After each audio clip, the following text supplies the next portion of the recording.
Chapter 1. The First Glance. The first step to conquering one's true terror of the Beholder race is to understand that they are like other species in most ways. They are born, they grow, they reproduce, they suffer diseases, they age, they die, all in familiar ways.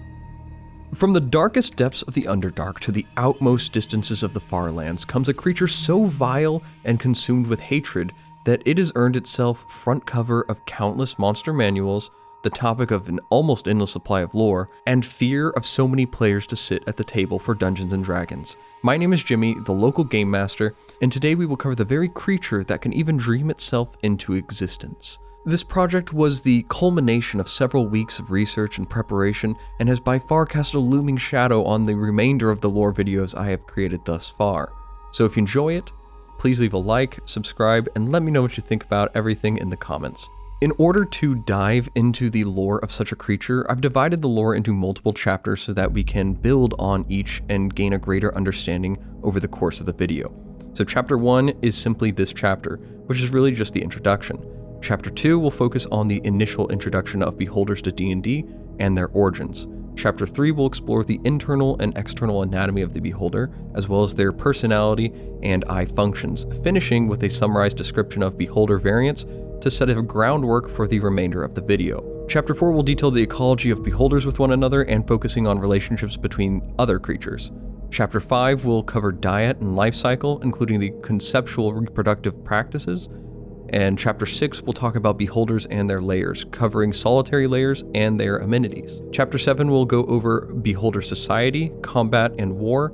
This will be a broad category covering the interaction of Beholders that work together, finishing with their personal interests. Chapter 8 will look at the magic of Beholders, their theories, their creations, and theology as a whole. This will be a large topic which should open up the greater irony of a Beholder.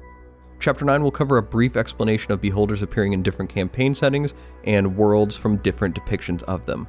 Chapter 10 will dive into each individual Beholder variants, look at some of the most notable Beholders, and cover the only retconned info.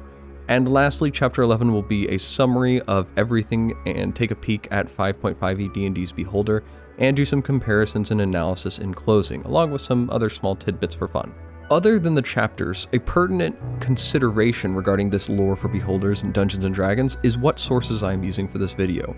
I will provide a list here on the screen now for you.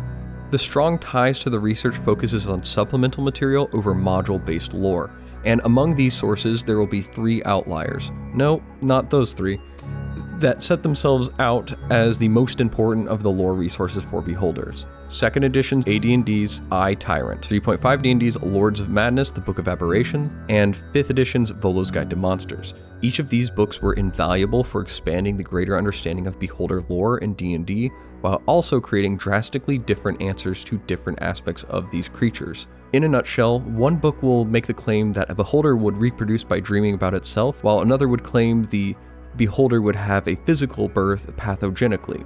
In either case that I clarify throughout the video, both answers are correct when regarding the Beholder, and what you choose for Dungeons & Dragons would be your option, and that could be either of them, or all of them. And to acknowledge a source I didn't use but want to give credit to, the Complete Guide to Beholders by Keith Baker in Goodman Games provides a wonderful source for the Beholder in a more system-neutral sense. In other words, without the D&D staple on it. Essentially, the source is considered a non-canon to D&D lore thing, but was vastly popular in the nature of expanding on Beholder lore. I will cover it briefly at the end of the video, but don't fret, I will include the art and some quotes throughout the video as well. Furthermore, it should be important to note that in any of these cases of lore, articles sometimes find factuality of fictional characters can be questionable. So whether you choose to believe all the information regarding Beholders from Volothramp Godam, then that is your discretion, but I will present it all nonetheless. When considering the world setting, much of the lore presented will focus on Beholders within the Forgotten Realms timeline and Spelljammer as a whole, but we will consider all settings towards the end of the video. So without further ado, and in honor of the Great Mother, let us begin. Chapter 2. Beyond the Lens. The imagining of such a vile creature is truly remarkable when considering it was an original creation of the game of Dungeons & Dragons. Terry Kuntz first thought of the creature that would be brought to life in both the Greyhawk supplement and Advanced Dungeons & Dragons Monster Manual. What did that existence look like? Rather horrid. A creature of nightmares with a personality to boot. The original description of the Beholder from AD&d and Greyhawk were focused greatly on mechanical aspects to the creature, but established some of the very important foundations that we will build on from this point. Let's take a look at the original descriptions back to back. From Greyhawk, Beholders. These monsters are also known as spheres of many eyes or eye tyrants. The body of these creatures is a great globe of about 3 feet in diameter. Atop it are 10 eye stalks, while in the center of the spherical body is a great 11th eye. The body can sustain 40 points of damage, each eye stalk 10 points, and the central eye can withstand up to 20 points. The armor class of the body is 0 and the eye stalks is 2, and the eyes proper 7. Each eye functions in a different manner. From 1 to 4 of the small eyes are able to function at one time. In addition, the beholders are able to levitate themselves and float slowly about. These monsters are avaricious. They are neutral in nature, although they tend to be chaotic. And from AD&d, the Beholder, Eye Tyrant, Sphere of Many Eyes, is most frequently found underground, although it infrequently will lair in desolate wilderness. The globular body of this monster is supported by levitation, and it floats slowly about as it wills. Atop the sphere are 10 eye stalks, while in its central area is a great 11th eye and large mouth filled with pointed teeth. The body is protected by a hard, chitinous covering. The creature's eye stalks and eyes are also protected, although less well. Because of its particular nature, the Beholder is able to withstand the loss of its eye stalks. Lost eye stalks will naturally grow back. In nature, the Beholder is hateful, aggressive, and avaricious. They will usually attack immediately. If confronted by a particularly powerful party, there's a 50% chance, so a coin flip, they will listen to negotiations either to be bribed, not to attack, or to pay a ransom to not be attacked, depending on the strength of the opposing party, that is. They can speak their own language as well as the tongue known to lawful evil creatures. So there you have it. Let's build from there. The aberrant nature and extreme personality traits of the Beholder make for one of the most independently unique creatures of Dungeons & Dragons.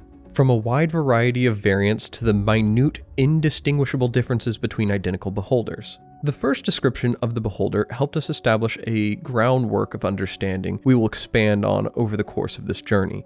And as we explore different topics of the Beholder, we will be introduced to many different variant forms of the Eye Tyrant, created through many aberrant and evil means.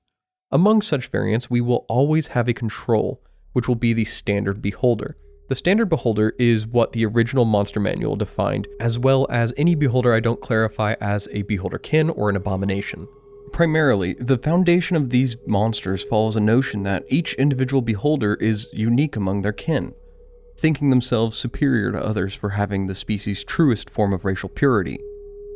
It is within this mindset of paranoia and deep-seated xenophobic beliefs that the Beholder considers all other creatures, even its own kind, beneath them. A rather ironic notion you will likely think by the end of this lore. Now, the standard appearance of a Beholder would be rather large, around 4 to 6 feet in diameter, weighing upwards to 4,500 pounds on account of a chitinous exterior. Its standout features include a great central eye, a mouth of sharp teeth, and 10 eye stalks raised above their mass. Though, the pigmentation of eyes, texture and sheen of the skin, shape of the eye stalks, and even just the color as a whole were all unique and different from one Beholder to another. While I will enumerate the variants of Beholders over the course of this video, it should be important to note that even the slightest difference in appearance from one standard Beholder to another was more than enough to instill a hatred most foul. It was only within Beholders that were nearly identical to one another that the possibility of tolerance could even be afforded. Though, even in the tiniest of differences, in just a speckle of color along an eye stalk, could a Beholder unleash its wrath on one another. While the timestamping of the earliest origins of Beholder species traveling to the material plane of Toril in the Forgotten Realms setting can be somewhat uncertain, we can establish some framework as to where they came about from and when they first started appearing to give us a better idea. For the sake of understanding, we will play into the assumption that the Beholder race likely crash-landed somewhere within the Almir Mountains, east of Kalimshan, and more or less spread out from there. When we consider the regional location among Toril that the Beholders settled and started their hives, we have a few such examples. And to enumerate on this idea of Beholder hives, or the concept of coexistence, just after saying most of them hate one another, we will go over how such relationships and where such hives were formed over the course of this video. To introduce you to the initial concept of the Beholder hive and the arrival of Beholders, one such event of Beholder arrival was the result of a hive crashing into the Almir Mountains. At first arriving, the hive spread into and dominated the region's Underdark, which then controlled most of the areas east of Kalimshan and south of the Vilhan Reach. Now, other such arrivals or diasporas occurred in eastern Anarok and the deep realms of the Moonsea region, as well as within the tunnels of the Grey Peak Mountains and the lands once claimed by the dwarves of Amarendar. Now, the Beholder is alien in nature, and thus was more than likely a product of the stars, as we might perceive. They are likely from a region known as the Far Realm, though there is an entire Beholder planet within the same system as Toril, but we will cover that later, I promise. What is important to us is how the Beholders got to Toril. And unfortunately, there are not very many conceptual ways to get to the Far Realm from Toril, and vice versa, as it is supposedly a space that exists beyond the concept of time and gravity, with creatures existing in multiple dimensional states. What that means for us is it's largely intended to exist beyond the scope of realm space or the astral sea, D&D's equivalent of space and its quote-unquote boundaries. In older editions, there was an existence of a crystal shell that each solar system existed within, and these ships, called Spelljammers, could travel even further beyond the solar system to other shells even. But this idea has carried less focus in modern lore, with most choosing to focus on the idea of travel within the space called the Astral Sea. We may broach this topic more when we cover Beholders in the Spelljammer setting, but if I don't end up going over it, the best way to understand it is that most of the campaign settings existed within their own crystal shell that could be traveled between in Spelljammers as well. When we want to understand the Beholder's presence in the realm space, we need an explanation as to how a creature from the Far Realm finds its way into the solar system's realm space. And level with me, I know you're probably thinking the same thing I am. Elves. It's always elves. But no, not really.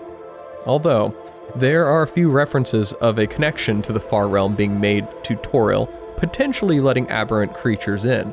One such in a 1996 module, The Gates of Firestorm Peak, which mentioned a vast gate both opened and hastily resealed by elder elves with the warning to never be opened again. But of course, it wasn't sealed properly and things got through. This is a very loose argument as to how Beholders might have traversed to the realm space or even the mortal plane, and seeing as the other explanation involves them traveling aboard Spelljammers and finding their own way here, we might be able to safely rely on the they crashed landed here from Spelljammers. That makes a little more sense in this case. In any case, we consider the arrival of Beholders to be as far back as to say before Aber Toril was even split, as they were known to be found on both planes. So at best, we know the Beholders had found their way to the depths of the Underdark or to other planes of existence long before many races even became civilized. Chapter 3. Through Flesh and Iris. Beholders are a thriving race, biologically and mystically dominant. These creatures possess one of the highest rates of variation and specialization found in known species. Wrapping your mortal mind around the Beholder is wrought with the very limitation of your own mental capacity to understand alien creatures on the conceptual level. Where one such source of information may sound logical in one sense, a complete new explanation of these creatures from adaptation or mutation may spontaneously appear with logic as if it had existed all the time. These creatures come into existence optimized to pursue their alien goals, and while these goals may be nonsensical to us, it does not change the fact that in most senses, they were built to conquer others, or as a tool for conquering. The Beholder is an apex predator among most others. From its general physiology, it has either always existed with prime capability or mutated to further this status. Beholders, as we established, have a large 4 to 6 foot diameter body with a large central eye and mouth. Affixed around the top of their spherical body is the series of 10 eye stalks. At first glance, other features might be overshadowed by the grotesque abomination's form, and while not every physical feature may be overt, it is within our best interest to examine closer the beholder specimen through anatomical charting to better understand both the internal and external anatomy of the sphere of many eyes. Beginning from the smallest of external features of this aberrant sphere, we start at the eyes at the end of the stalks. 10 small eyes at the end of a beholder's stalks are roughly 2 inches in diameter, twice the size of a human eye for reference, functioning extremely similar to the scope of their capability of sight. Their primary difference is the capacity to channel magic through the beholder to produce the creature's signature eye ray attack. We will cover the different types of eye ray attacks for the traditional beholder and the variants later in the video. For now, just know that each eye has a capability to use a different type of ray than the other. Moving down from the eye, we get to the eye stalk. The eye stalks of a beholder can vary in length, ranging anywhere up to half the length of the creature's diameter, so up to 3 feet for the standard beholder. As we established, many beholders naturally differ in look from one another, and the eye stalks are one such feature that can vary a lot.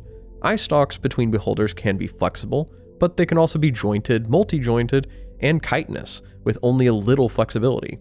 And we will even see later that some might not even have eye stalks in some of the variant forms. Not only are these stalks all rather unique, they are also one of the most valuable tools for the monster. While humans normally have hands to carry things, the beholder will on occasion rely on its eye stalks to physically manipulate objects, albeit smaller objects like wands or rings. This is mostly used to possess its own magic items, though it can also simply use it to move things. This use is one of 3 ways that the beholder can manipulate objects without hands, and don't worry, we will cover the other 2 soon. The next area, the external dermal layer of the beholder, can also come in a variety of states. It is usually tough with a stony texture coming in a vast array of colors and sheen. What is important about this almost shell-like frame to the creature is its unique connection to the respiratory system. Along the exterior of the eye tyrant are a series of thousands of extremely tiny vessels called spiracles. These spiracles filter air into the beholder lung, while to a lesser degree assisting in the creature's ability to pick up scents. This necessity to scent is likely a mutation to assist the creature in detecting creatures it can't simply rely on sight for. And in addition to that fact, the nature of this hard exterior has also shown to have atrophied the beholder's sense of touch. And I know now it's a shot in the dark, but this may be why these creatures are so angry all the time, not being able to feel the touch of one another. Joke aside, the lack of haptic sense is mostly likely out of non-necessity, which will become more apparent as we move forward. The central and most menacing eye of the beholder is generally 1/3 the diameter of its body. Although often misrepresented in art, the beholder does in fact have an eyelid, though it is beyond the trivialities of needing to blink through an excess consumption of liquids that keep it hydrated. While the beholder's lens of the eye doesn't allow for the monster to see at a microscopic level, it is evolved enough in capability to note such level of detail as to pick up even the tiniest differences among other beholders. Moreover, what makes the lens of the beholder unique is that the eye can house more than one lens, each still connected to the iris. Each lens consists of a translucent crystal with interlocking sheaves that all move about independently. This independent movement affords the beholder the ability to control the light allowed to enter its eye, as well as the ability to shape the iris in any which way it needed. The movement within the eye allowed the beholder both great vision in light and dark environments, as well as the capacity to shape its field of view as needed. With how capable this eye was for the beholder, it was importantly supported by a high magical charge within the vitreous humor, a fluid that makes up the majority of the eye itself. Moving along the beholder, they technically have a nose. While some art may depict them one way or another, both are accurate as the nose may not always be distinguishable, but the feature is likely vestigial, obsolete in favor of their skin's spiracles. Now, I didn't mention this moments ago regarding the spiracles, but spiracles were also used in the creation of a gas called tisium. It will become important when we get to the internal anatomy of the beholder. In the case of simple breathing, If the beholder did struggle to get enough oxygen from spiracles, they would more likely just breathe from their mouth like any person, that snores a lot. They probably did have some pretty bad sleep apnea, I gotta be honest. And considering we're determining some of the senses to be obsolete, we might as well cover the beholder's ears. Well, their tympanic membranes. Beholders had never really relied on hearing to deal with their prey. They have developed essentially thick hide coverings where they could sense auditory stimuli from vibrations, but this was nonetheless not as capable as most other creatures' hearing. And peering just beyond the surface of the beholder, we access a repository of unique organ functionality. The internal organ system of the beholder functions similarly to that of a human bladder. And what I mean by that is, in the many organs within the beholder, they compress as space is needed and are predominantly flat. In order to function properly, each organ is more or less lined with a muscular filament that can control the expanse and compression of the organ. One of the age-old questions that might haunt you as much as it haunts many a scholar of the realms is, how does a creature like the beholder stay aloft and float as they do? While in their own natural existence, beholders are rather buoyant. We can conceptually think of them similar to the idea of static buoyancy, such as the case with hot air balloons or blimps. The total weight of the beholder, including whatever internal gases and organs exists, weigh less than the volume of the surrounding air. Now, this might be hard to picture considering we know the beholders are decently heavy, weighing around 4,500 pounds. And you would be right. Their buoyancy alone isn't what causes the creature to float. Between the tangled mass of unknown tubes, coils, sacs, and just general things, we find a few functional organs and parts that are identifiable in their purpose, as well as some that answer the question as to levitation. I will cover all of these internal facilities, but I felt it most pertinent to answer the levitation question first. Presented with Tyrant, we are given an explanation to the cause of beholder levitation, being related to that of their skull. The skull is consisted of two pieces, a proper full piece that has a hinged jaw separated by the ocular orbit and the main body. The skull, while not technically bone, is two separate layers of cartilaginous material. Whatever pieces hold the two halves together are actually alien in nature and would degrade before easy dissection. It is within these two layers that Tyrant concluded it is this gas that is referred to as tisium, which gives them the ability to do their levitation. Though, countering the concept, Lords of Madness, the Book of Aberrations, proposes that between all of the internal organs, each individual one is so buoyant that they each levitate on their own, and the beholder in turn levitates for this reason. I, on the other hand, would propose that both of these explanations can be correct at the same time, with very little repercussion, so let's just move on from there, because it does actually just work to have them both work at the same time. After the skull, the internal organs of the beholder consist of the central eye and ocular orbit, the region where the main eye rests, the diaphragm, blood sacs, a singular lung and air sac, the windpipe, the tongue, its first and second stomach, the reproductive organs, and lastly, the brain and central nervous system. The beholder diaphragm is an integral organ to the beholder's livelihood. The beholder actually lacks an actual heart and utilizes the diaphragm to pump all of its blood, regulate its breathing, and even assist in its ability to give birth.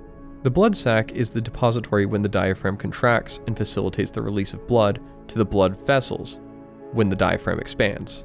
The blood you'll find in a beholder is alien in nature to that of a mortal. Either oxidized or not, it will be a bright green color, though lacking the acidic properties of Raimi's Alien movies. The windpipe is a coiled pipe within the beholder that brings the oxygen to the lung. This area also houses the vocal cord, the modicum of the beholder's speech. Now, remember not too long ago when I said the beholder had a few ways to move objects without using their hands? This would be the second. Their most useful internal organ for this is actually their tongue. Beholder tongues are heavy, muscular, and used for wrestling prey into their first stomach. The tongue is itself a source of brief haptic senses for the beholder, though what they gain in sensory feeling, they lose in their ability to register taste, unfortunately. The tongues of beholders are around 3 to 4 feet long and largely used in fact for pushing objects or even using tools. By far the most unique feature of the tongue of the beholder is it could be unhinged along with the jaw for one of the beholder's reproduction processes. And yes, there are a couple ways they reproduce, and we will go over them. Speaking of reproductive organs, while I cover this more in the next chapter, simply put, the beholder is hermaphroditic, having all required organs to self-fertilize. This organ is one such way true beholders foster their own true breeds. There are extremely scarce cases where beholders might reproduce with another, but that is a case where the lore told me one thing and provided no such examples where any beholder corroborated the story, so you didn't hear it from me. Except you did, sorry. Jumping back to our internal organ discussion, the first and second stomach essentially function as a storage and complete digestion area. The first stomach would often hold live prey and was a shallow bag of an organ. It was so shallow, in fact, that it actually provided ample chance for live prey to potentially get out, if they weren't munched a bunch before they got in there. Although the stomach acids within the first stomach were potent enough to melt prey enough to move to the second stomach at some point in roughly about an hour and a half. Once entering the second stomach, a creature or food matter would be completely dissolved and actually mix with many of the beholder's bodily gases and liquids, creating a sloshy pink fluid. This fluid would identify any non-edible matter that the beholder would then spit out, while it would also let this pink liquid escape as drool. These liquids were often considered beyond vile, and we will expand on it all a little more when we go over their diet. Now, I might have glossed over the internal eye of the anatomy of the beholder, but this and the central nervous system within the brain are by far the most integral parts to the beholder. Beholder brains are believed to be similar size to humanoids, but when observed, seem to be much broader in use and much more rigid in age. The brain of the monster features some unique distinct differences that showcase its connection to magic, represented through two separate lobes known as Dwemer lobes that descend down each side of the brain. These Dwemer lobes are believed to be where the magic is actually stored within the beholder, though the beholder might also store its magic within the central nervous system, either absorbing the magic through the consumption of spellcasters or through drawing the magic out from the very air itself into its system. Similar to how the creature's braided optic nerves transmit light into the brain for sight, so do the eyes transmit magic to the brain for storage and augmentation. While the gathering of magical energy can be done in many ways, there are inversely some issues if they absorb no magic or do no study of magical items, and that is largely a shift in mood, where a beholder would grow cantankerous and aggressive. Now, this will be my first time mentioning this, but it will be one of the broader topics we expand on when we get to personality. Within the brain, the beholder actually has two separate minds. The two separate minds process and store information for the beholder differently, and in a little bit, we will go over how this defense mechanism for the beholder can also be its greatest weakness. So now when we look at the interior of the beholder's eyes, from the large central to the smaller eye stalks, there is a tangled mess of transparent, nearly invisible strands of nervous tissue called avocularies. Each avoculary feeds directly into one of the eye's multiple retinas and anchors an iris sheath, a lens, or both. The avocularies not only aid in the movement of the various components, but also transmit light and magic energy from the retinas to the lenses and vice versa. Each eye has a slightly different configuration of avocularies. In one eye, they might form a complex spiral, and in another they might form a tightly wound corkscrew pattern, and in a third they might be taut and straight. The nature of an eye's avoculary configuration is believed to be what focuses the raw magic energy the creature generates deep in its brain to create its signature eye ray effects. So the retinas of each eye coil into highly complex braid-like structures as they wind down the stalk or up behind the central eye to converge deep inside the creature's body and brain. The raw magic energy that powers the beholder's eye rays is transmitted along the braid from the Dwemer lobes or other sources of its brain. And before we move on from the anatomy of the beholder, I want to conclude some additional facts that might be worth note. This largely has to do with the bodily fluids of the beholder. Beholders lack normal sweat glands and instead lose water through the dehydration of their mouth tissue. Similarly, they don't actually urinate, only creating a form of excretion when they are expelling food, pretty much just throwing up their droppings. Yes, a rather sour note to finish the topic of their anatomy, but I don't really picture the beholder as having the most appealing biological functions. If it didn't connect to you when I've mentioned a lot about this water intake, beholders need a lot of daily water in order to stay hydrated though. Many people have attempted to explain the workings of the beholder mind. Some say beholders strive to accumulate all knowledge. Some say they seek to achieve perfection. Still, others say the creatures desire to destroy all beings not like themselves. Yet in my experience, a true understanding of the beholder mindset can only take place if one examines the fundamental workings of the psyche. Simply put, the beholder mind is cold, relentless machine that struggles valiantly to shape the chaos of their spirits into smaller, logical patterns that they can understand. If you have had any exposure to the beholder before this lore now, you might get the feeling that these creatures are rather aggressive, or cold, paranoid even. That, of course, is an understatement for these monsters. In human physiological understanding, we can approach behavior in attribution to nature and nurture. But beholders don't necessarily follow these same rules. When each beholder is brought into the world, they come in with a base understanding of their own language, and a hard set of tenets that are ingrained into their being. These tenets operate in tandem with the two-mind concept, functioning as catalysts that fuel their innate xenophobic and paranoid personalities. Similar to how a paladin might swear an oath on the principles of some tenets, a beholder is born with these following tenets, and while a paladin breaking their tenets might have them questioning their morals or religion, a beholder breaking their own tenets could shatter their reality and ostracize them from any potential connection with their own kind. Every beholder thinks itself the epitome of beholding, and the only thing it fears is that it might be wrong.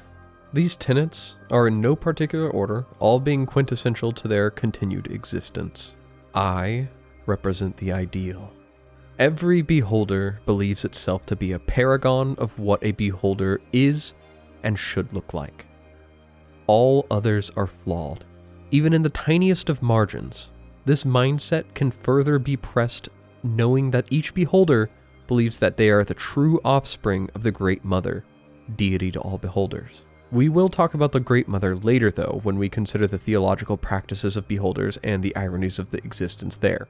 The ideal of personal grandness inherently creates one of the biggest conflicts of beholder kind, and that is a continued existence of hatred for one another. This concept is a rather easy one to understand as long as we only approach the idea that beholders live solitary lives. But later on we will cover beholder hives and cities, which will make this concept all the more alien in nature and really exemplify how much work the two minds have to do.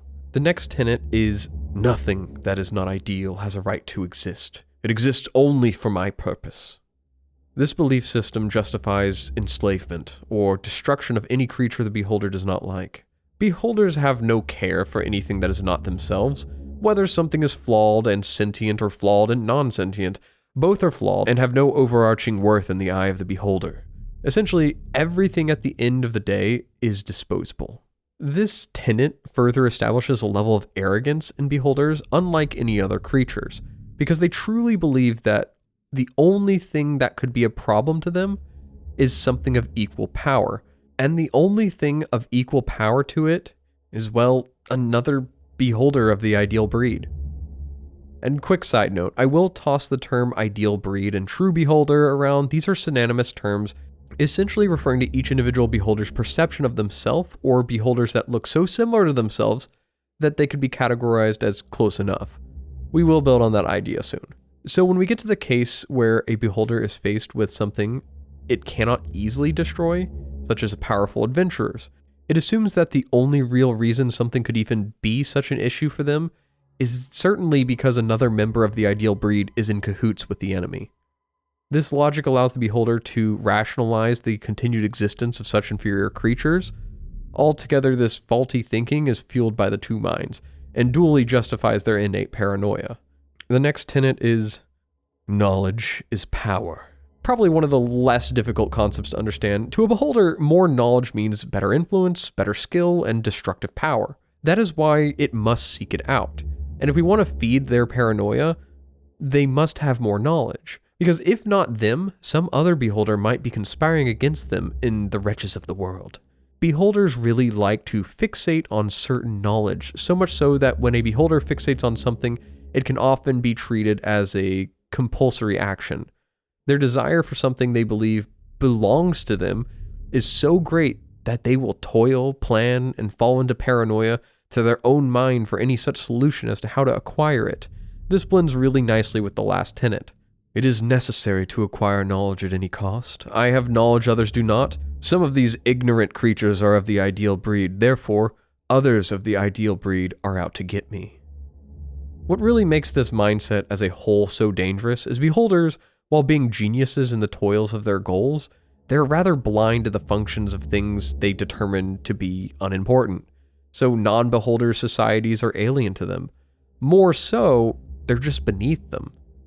So if a beholder decides it wants to seek out a parcel of information, it will often treat an assault on a farmer's home the same it would a mage's tower, without mercy or remorse, utter annihilation in the pursuit of knowledge, because it would likely perceive it was another beholder's machinations, standing in the way, rather than just actual normal people. Oftentimes they will make these entire pursuits just with the belief that it is another beholder making aims against them, for no real cause of explanation other than that it's what their mind tells them. With all this narcissistically driven xenophobic behavior of the Tyrant on full display, we might wonder openly in the thought void, why? How do they process such information and come to such alien or drastic conclusions? This, of course, brings us to the existence of the two minds. The way in which humans and beholders process information and stimuli is vastly different from one another. For humans, like us, we have a term for the left and right side thinking. People that default to more logical reasoning and individuals that respond more emotionally to stimuli. In either of these cases, we can use both functionalities of these sides of the brain to make decisions, think, and respond. The beholder, on the other eye stalk, has a division in its mind. These two halves are called the rational mind and the intuitive mind. The rational mind is a cold and calculated processor of information for assimilation, while the intuitive mind is essentially a note-taking and categorizer of the beholder's physical experiences. The processing of information begins within the intuitive mind. Essentially, the intuitive mind functions like a portcullis, taking aspects of the information it knows the beholder can understand and process and letting these through. Based on the information allowed through to the rational mind is where the paranoia of the beholder develops.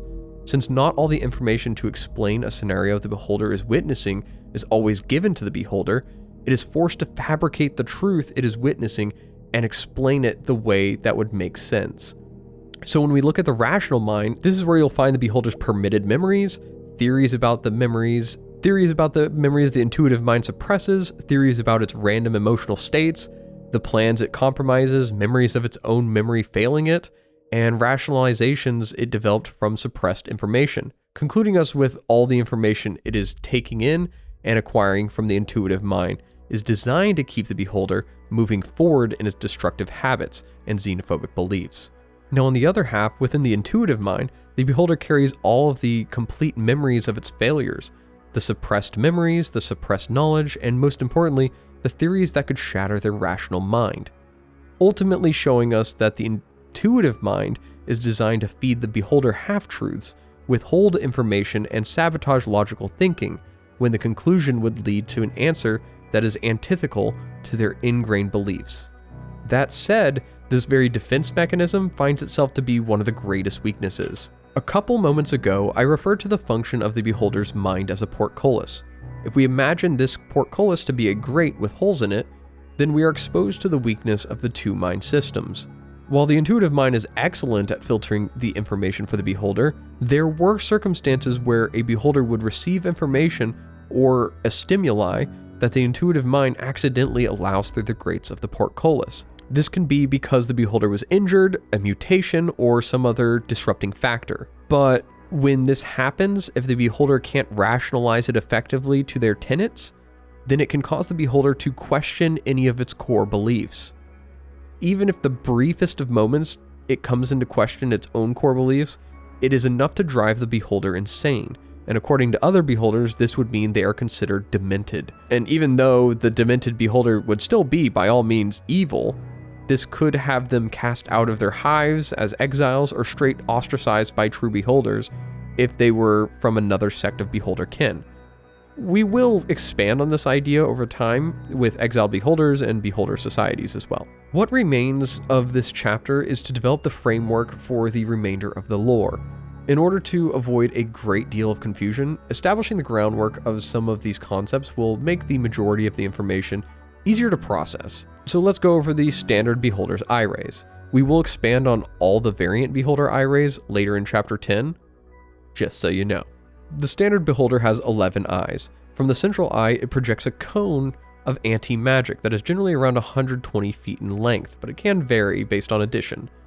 This cone essentially functions for and against the beholder's benefit, as it can completely eliminate magical effects of others, but had to be wary as to not use it to its own detriment. Beholders had mastered the technique of the cone and would use it to very precise detail, from controlling the effects of their other eye rays to even preventing the deadly trap of their lair from triggering, meaning they could have some of the most diabolical traps and not worry about accidentally having them go off. From the 10 eye stalks of the standard beholder, each one produces a unique effect that the beholder relied on within its arsenal.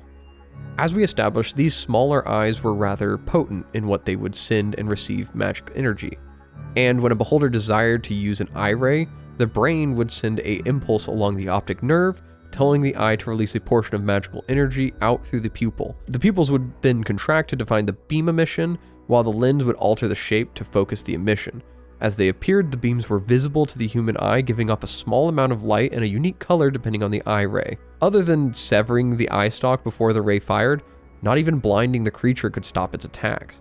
Historically speaking, beholder eye stalks could only fire at certain angles based on the direction the beholder was in comparison to the target, though this feature was largely abandoned over the additions because it was very tedious to account for where each eye was on the beholder and at what angle it could fire. Newer mechanics have since favored rolling a dice and determining a random eye ray, but really to truly utilize the potential of the beholder would be to use its eye rays as desired.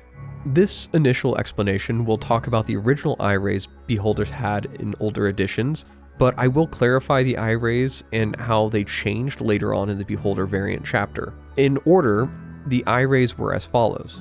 Eye 1. Charm Person. This was an excellent tool for beholders to perform lighthearted interrogation, eliminate a foe in a combat by getting them to put their defenses down, or even take on humanoids as servants. Eye 2 was Charm Monster. This functioned very similarly to Charm Person, but is predominantly used for acquiring guardians for their lairs. This ray eventually gets combined with Eye 1, just for the future. Eye 3, Sleep. Often used to safely eliminate a creature without drawing much attention to itself. Beholders often need to travel in places where they are loathed, such as the surface world, where humans dwell, and if such passage can be done uninterrupted, then better for them.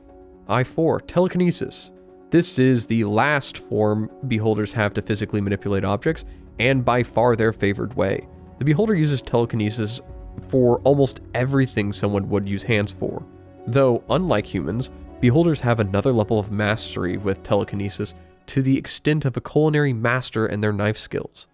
In combat, they may use it to grab a precious magical item from an opponent, throw defensive items, or even push gas spores into opponents, and we will go over gas spores later. Just picture a floating ball of fungus that explodes and does more bad stuff. Really bad stuff.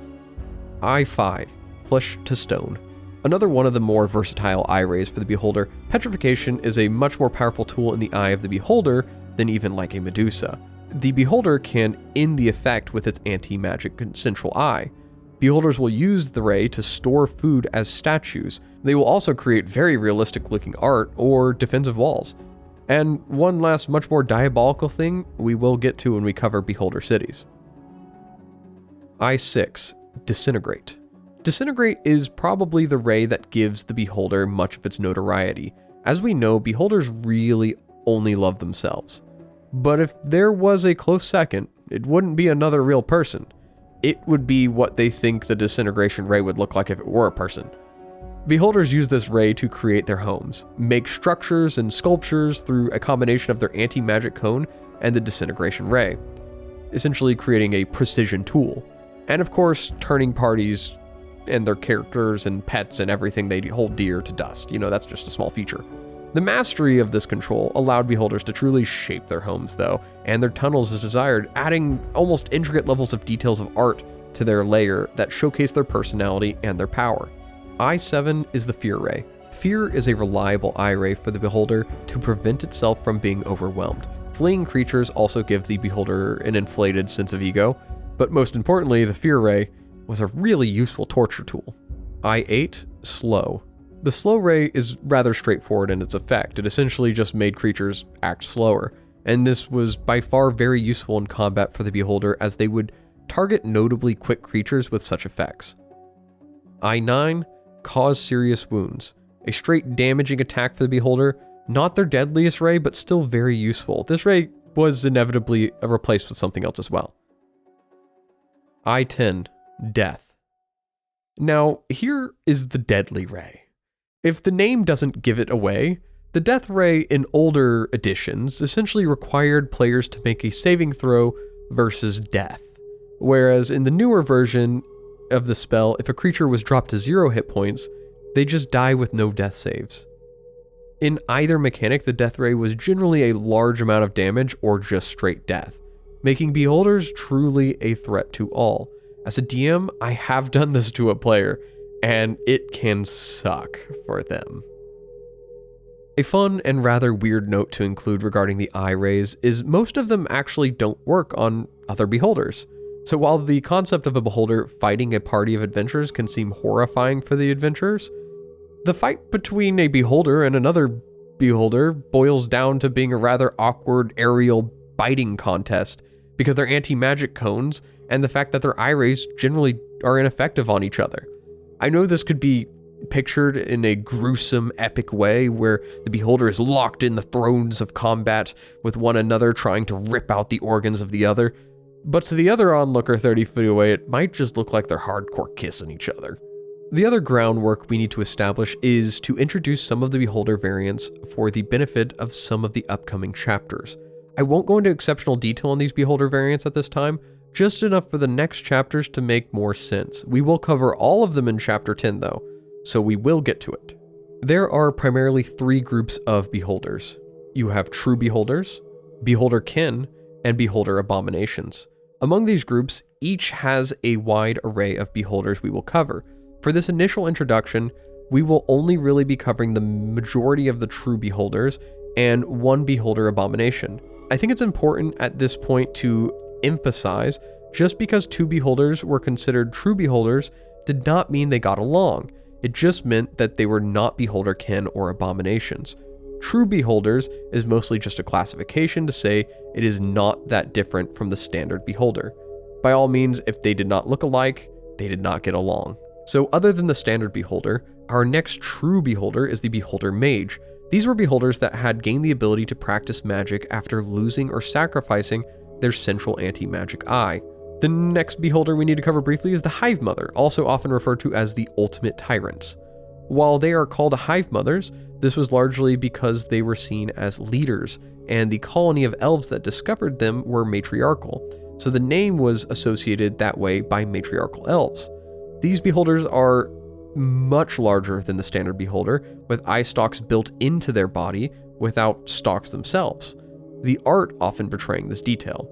Uniquely, the Hive Mother was able to give birth to many different variations of beholder. Now, while you might think Hive Mothers would normally see these offspring as abhorrent, the Hive Mother was a unique beholder in that it could control its smaller kin, and for that reason alone, it's how beholders are able to unify into a singular hive. I cannot stress this enough that this is the most important detail we will cover at this point. Beholder priestesses were here out of principle mostly. Hive Mothers, and in really rare cases, standard beholders, are granted a blessing from the Great Mother turning them into priestesses. Don't worry, we will talk about the Great Mother in great detail later, as well as the priestesses. Elder orbs.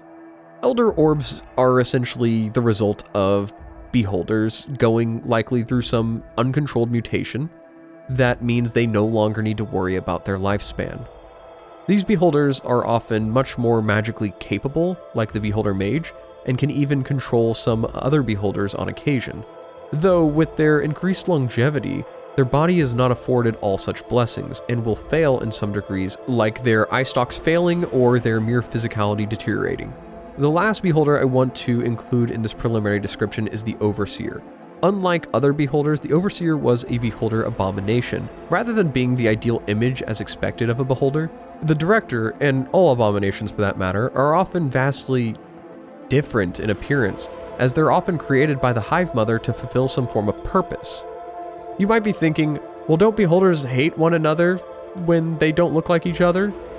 Well, again, yes and no. As we go further into the rabbit hole, we will find that most true beholders and beholderkin will attack each other on sight.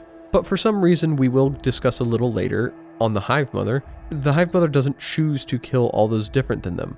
This might not be the easiest concept to grasp at first, but let me oversimplify it for now so it makes the most sense. If you have a green Hive Mother with red eyes, and it sees other green beholders with red eyes, the beholder is similar in that they could serve their hive. So the Hive Mother dominates the beholder, making it serve them. The green Hive Mother then comes across a green beholder with blue eyes. Obviously, that beholder belongs to a different Hive Mother, or is a solitary impure beholder.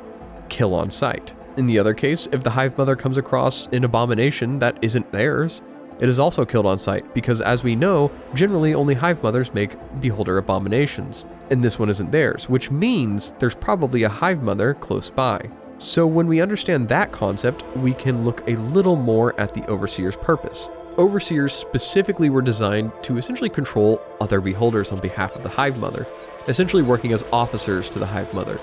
The only main difference being they could only control one singular type of beholder. This is really the sole purpose they served, and why they were created by Hive Mothers to begin with. In appearance, they were vastly different, leaving the realm of beholder and looking more like some form of stunted tree with mouths on the limbs of the tree. Most importantly, the abominations of the beholder family do not reproduce. They are bred for a task, and to perform that task with little complication. It is actually usually true beholders that are really ever the ones that cause issues for the Hive Mother. And with these frameworks set, let's move on to the next chapter. Chapter 4. Reflecting hostilities of beholder relations. Think you weave cunning schemes and elaborate intrigues with fallback plans and positions?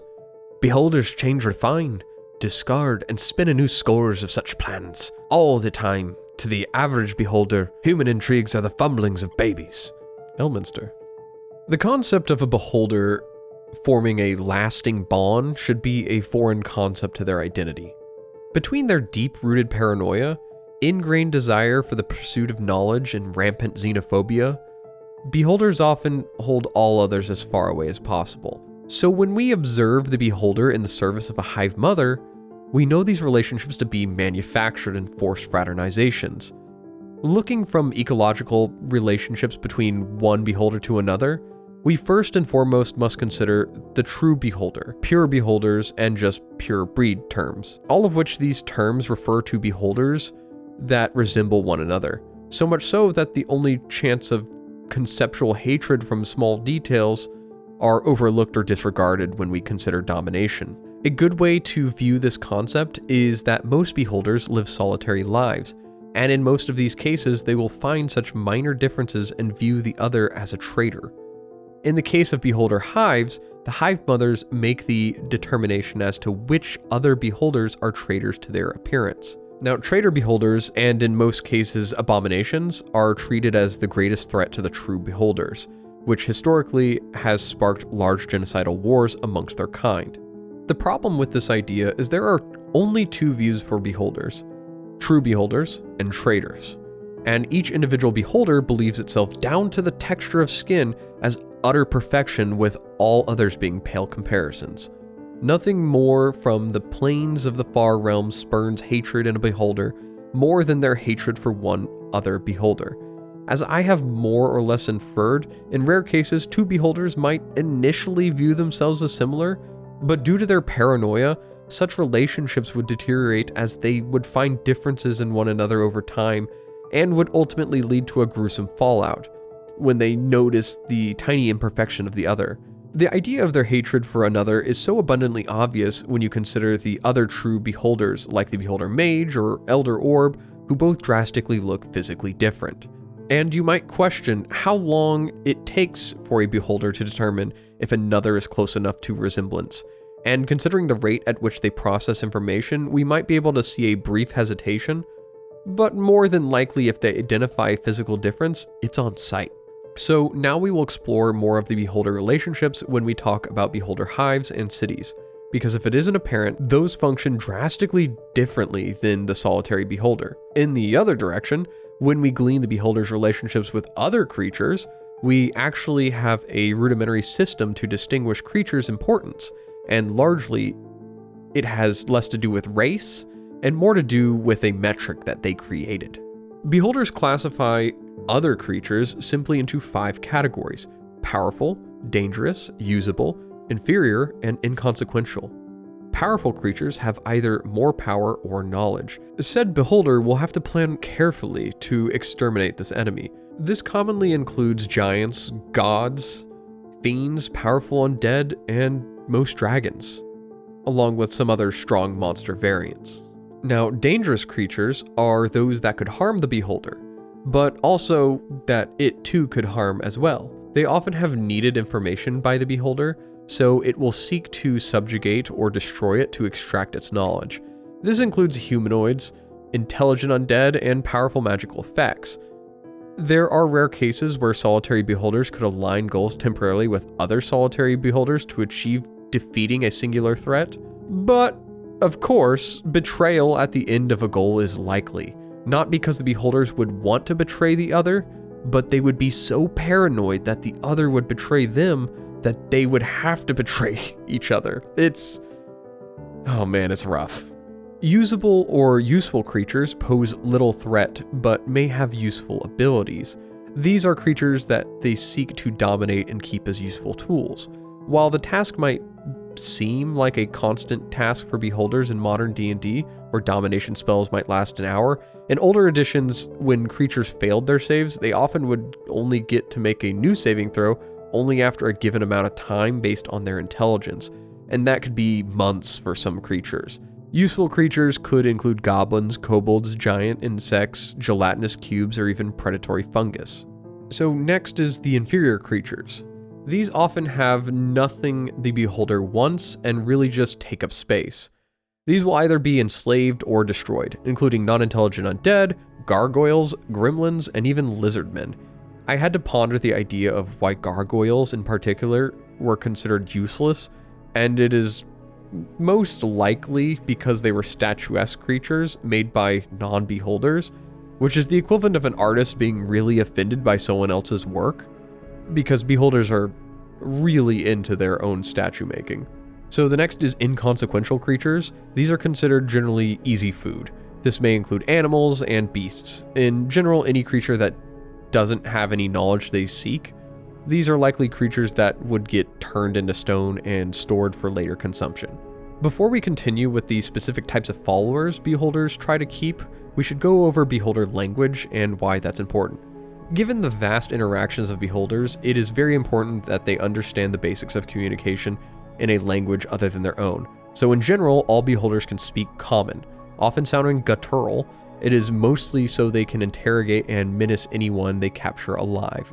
Beholders find it crude and debasing to speak in this language, and any language that's not beholder for that matter, as if the mere act of speaking in another creature's language acknowledges the race's creativity and intelligence.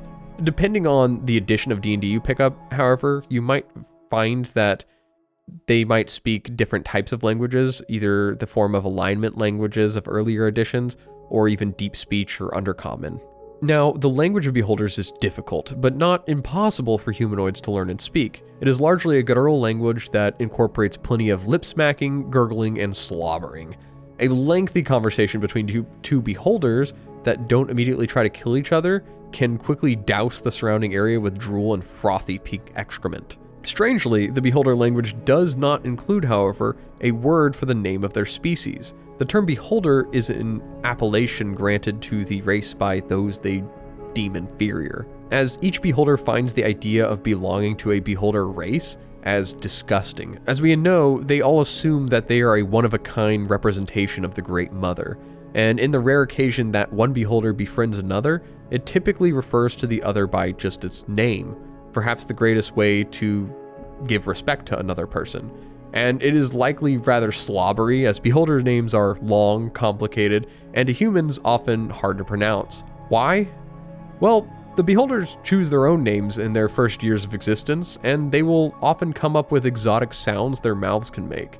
Sample beholder names can include Blorgathis, Gazatrak, Murlbamblak, or Zolnathrak.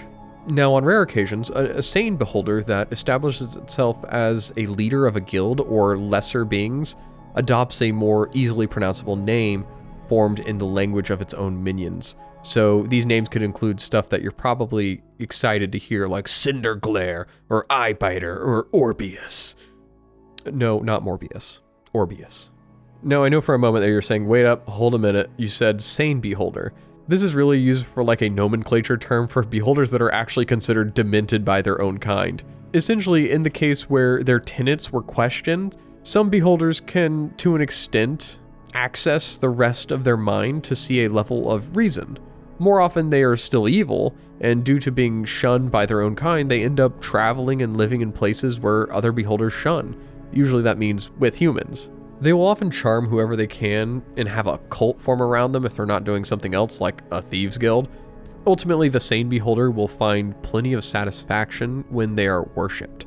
For some crazy reason, they enjoy the idea of lesser creatures treating them as gods. Crazy. Moreover, running these guilds or cults largely involves the beholder charming those in charge and using them to keep the rest of the new members in line. This lets newer cult members worship voluntarily and without coercion, a rewarding thought for the beholders. The extent of which these cults will do, we'll cover later in the video. And I just have to say, that's going to be a term I've been using a lot, and it's just because there's no formal, easy way to organize this video. It's a hodgepodge of information, so just buckle up and saddle in. There are a few creatures the beholder tries to keep.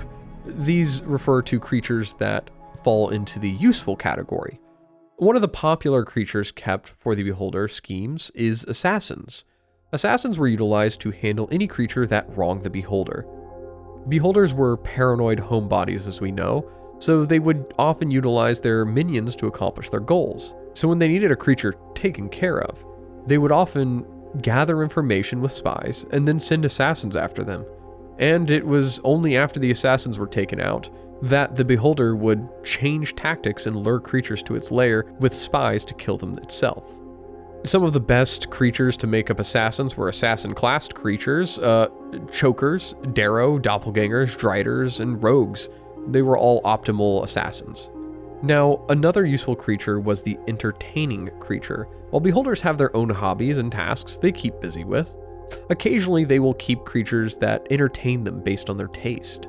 From making goblins fight one another under threat of petrification or disintegration to charming spellcasters like illusionists and observing their magics on display. They're the most likely to get eaten at a moment's notice, so not necessarily a first job choice if you're wanting to get hired by a beholder. Goblins, bards, sorcerers, wizards made up most of the entertainment creatures. The next useful creature was the gatherers. Since the eye tyrant does not enjoy leaving their lair often, especially since all their defenses and traps are there, which make them feel comfortable, they would charm creatures capable of traversing great distances quickly and into secure sites. This process was used for acquiring new prisoners, a task often combined with assassin teams if things were dangerous. These would usually be ethereal flichers, mephits, rangers, or wizards. Now, the majority of the beholder's minions were guardians. They are often organized in the layer by intelligence, with the most intelligent ones watching valuable locations, and the less intelligent being sequestered to initial ambush points. The most valuable guardian to a beholder is, of course, the gas spore, which we will explore later, but others included are Athacs, barbarians, bullets, carrion crawlers, dire animals, fighters, giants, hydras, minotaurs, ogres, even purple worms or ropers. Now, next minion, the representatives. These were essential for beholders, if just the success of them. They were primarily used when a beholder needed to interact with another society non-violently. Beholders would choose and target charismatic creatures and use its charm ray on them. What set the representative apart from any other minion was their treatment. Representatives received the best treatment among minions, often getting the best quarters, meals, and even allotted a fair amount of wealth.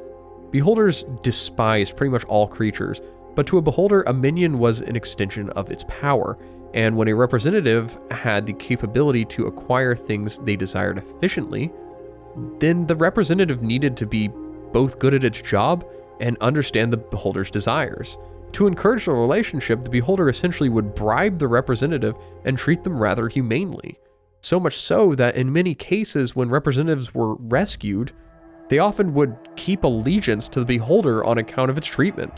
Being a representative is the best position one could hope for if they were captured by a beholder. And examples of these would often be bards, ogre mages, sorcerers, or wizards. The last of the useful creatures were spies. They are similar in a way to gatherers, except that they only gather information. They were purely used for observing the lands around the beholder.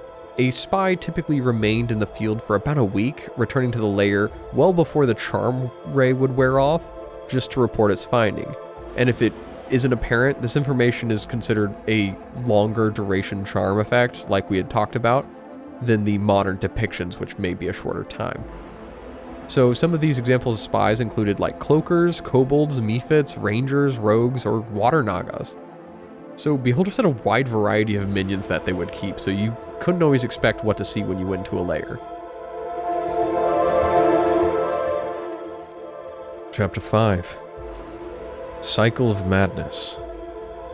When beholders dream of beholders, that's when the real trouble starts. Volo. One of the most important discussions to uncover for the beholder is what it takes to sustain them, and in what way their species continues its existence. So with what we will explore, we will see how the diet of the beholder might be rather consistent over the editions of D&D. The ways in which the beholder reproduces, though, has varied lore. While that may sound like a citation where something might be retconned from the canon, none of them have actually been retconned, and I think that is a much creepier and alien way to view the beholder. So let's cook. Beholders are gluttonous. Their bodies, as we have covered, have a rather sophisticated and unique physiology. Due to this nature, they require a large amount of nourishment in order to avoid starving. In other words, they hungry. With that in mind, their bodies have adapted to an omnivorous lifestyle, eating pretty much anything organic and, on occasion, inorganic. It is whether they can digest everything they consume is the question. Given their significant lack of taste, the beholder often opts for foods that have interesting textures or a variety of bright colors. Regardless of these facets, the beholder needed to consume about 10 pounds of food a day and around 2 gallons of water. To assist in this, their stomachs could actually store upwards to 600 pounds of food and break down the food as the nutrients were needed. And this storage capacity would actually be a method they practiced to subsist over large periods of time without spending the time to eat, simply through overindulging and then allocating the food they consumed to digest over a period of time so they wouldn't have to worry about eating constantly. While the method was popular for their food digestion, they still required plenty of water daily. With the dietary restrictions rather easy to follow, there were rare occasions where beholders took a particular liking to cooked foods and would employ the efforts of a chef they charmed in order to prepare such meals. Though these occasions would be sparse because the efforts of acquiring such foods would be difficult without ease of access to the surface world. Despite their lack of well-defined taste buds, many beholders do develop certain preferences of food or drinks. Among their favorite foods often include small live mammals, birds and rodents, exotic mushrooms and other fungi, roast beef, lamb, and even pork. Furthering so, they liked colorful leafy vegetables, leaves and flower petals, and of course, liver or brain pâté. More brain pâté, sir. Of course. Now, their favorite drinks often included food-colored water, the blood of small mammals, and lastly, wine. Wine in particular is rather special to the beholders. They take great pleasure in the consumption of wine. The taste of alcohol is something that managed to just pass on a hint of taste to them. Though, given their alien organs, they process alcohol rather efficiently, so the idea of intoxicating a beholder is a fainting task if you don't have at least 10 gallons of wine on you. And even then, the beholder would likely be more than convinced that someone was attempting to get it drunk at that point. Of course, where there are favorites, there are least favorites. For beholders, this can include hard-boiled eggs, grapes, citrus fruit, and melons, eyes, for no particular reason, mountain oysters, anything batter fried, and any shellfish still in the shell. Now, some of the early ones I could kind of say are probably related to their spherical shape and kind of seeming like eyes, so just consider that. If we now wander from the domain of beholder cuisines, we can next take a glance at the overall life cycle and the reproductive processes that lead these lives. As I mentioned previously, there are a few different processes, so I want to break it up into these main beholder reproductive processes categories that all lead to the remaining life cycle. Beholders are born in 3 ways. The first process is a natural birth process where the beholder goes through some form of pathogenic or self-fertilization practice that results in the form of pregnancy, a 6-month period which makes the beholder rather cantankerous. The birthing process was not a ceremony that many have ever seen, but the anatomy points to a rather gruesome process where the beholder will unhinge its jaw, partially detach its tongue, and regurgitate the young, biting the womb off in the process, where it will then float upward in the case of the organs being so buoyant. When the young are birthed, it can be rather vile, as the beholder will potentially be at odds with the offspring that are produced, and could likely kill them if they aren't quote-unquote passable in the manner of appearances. This would make it rather difficult for the beholder young to live because they were often 1/6 the size of the beholder when they were born. The next birthing process is similar in most ways other than when the cycle takes place. The second process, the beholder only is fertilized once in its life, but throws up around 12 children. But we will kind of turn a blind eye to this idea because many sources would imply beholders reproduce more than once. So pursuant to the first form, this process led to a rather traditional life cycle that followed a structure of different stages of life. At their youngest, the beholder would be born with an inherent language of their own species, as well as an innate xenophobia and paranoia. Start 'em young, I guess. They would reach full size at around 2 years, and during this time they spend much of it absorbing magic from the land and killing small prey for nourishment. If they did manage to stay with the beholder parents, their rampant paranoia would have driven them away by this time too. Now, the beholder has a few stages of life, and in each of these stages, there's actually beholder words for these stages. Bear with me as I completely mispronounce these probably. Kakawat is the term that roughly translates to punk in beholder tongue. It refers to the beholder that haven't aged to the point of reproduction. After they first reproduce, which is normally a desire that comes around the age of 30, a beholder goes through some subtle changes only identifiable to other beholders, but this change easily denotes them as holvat or hakvat. Hakvat was used if the beholder is referring to a different breed of beholder. Distinctions are important. Of course, it would be good to note that there is a distinct difference between births of solitary beholders or births of beholders in hive cities. And I know we haven't covered them fully yet, but essentially in a hive, or a group of beholders, a birth would be celebrated. Communities would cheer on the idea in Ixfarm, a parading of where onlookers like to line up and examine the parent and child for any flaws, as they float a predetermined path. If a beholder was determined to have any flaws at this time, they would be put to death on the spot. So better hope you got a good look at them when you gave birth to them. The last age cycle for the beholder is around their 90s. Up until that point, they are very active, but after such time, they are deemed Warschaft, or elder, or Lolfat, among other beholder breeds. In their elder years, they grow frail, their skin thins, cartilage hardens, and powers fail. Although it should be noted, while growing frail, the beholder at no point in its life stops growing. It continues to grow until it passes. This, of course, means if the life is artificially extended, they grow beyond the normal expected size of beholders. Their lifespans inevitably come to an end, though, around 120 and 150 years of age, though other factors like variant beholders and potions of longevity are factors that increase that threshold. With age, of course, comes one of the important factors for beholders: disease. Like humans, beholders can suffer from ailments. Theirs are just more or less otherworldly. Not really, though. They are somewhat familiar. In their elder age, beholders are likely to develop spasms, or diohur in the tongue of the beholder, a degenerative disease that causes the beholder to lose mental coherence and start randomly firing eye rays and floating for anywhere from 10 to 15 minutes. It usually comes once a month to 1 to 2 times a day, but at late stages it is continuous. This disease is essentially a death sentence for most beholders. It is the greatest fear that has no cure.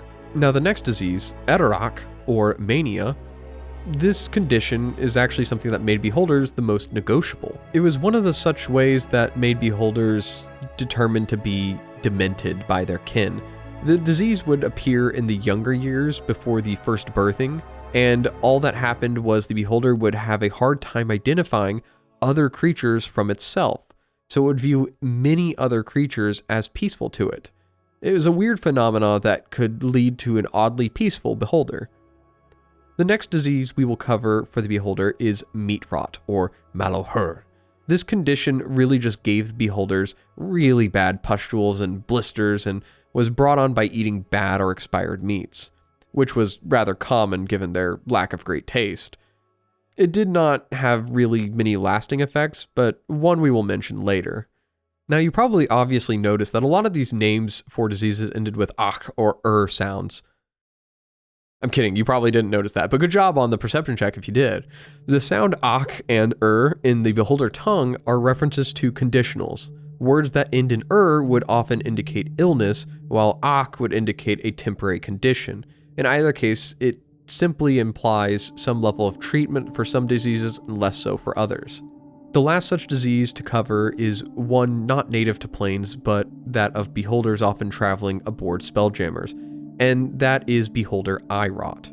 While the beholder phrasing of the term is unknown, the disease is debilitating, and while it doesn't kill a beholder, it brings it to a point of madness between life and death, where its eyes begin to wither away and it seeks to infect other beholders with such an illness.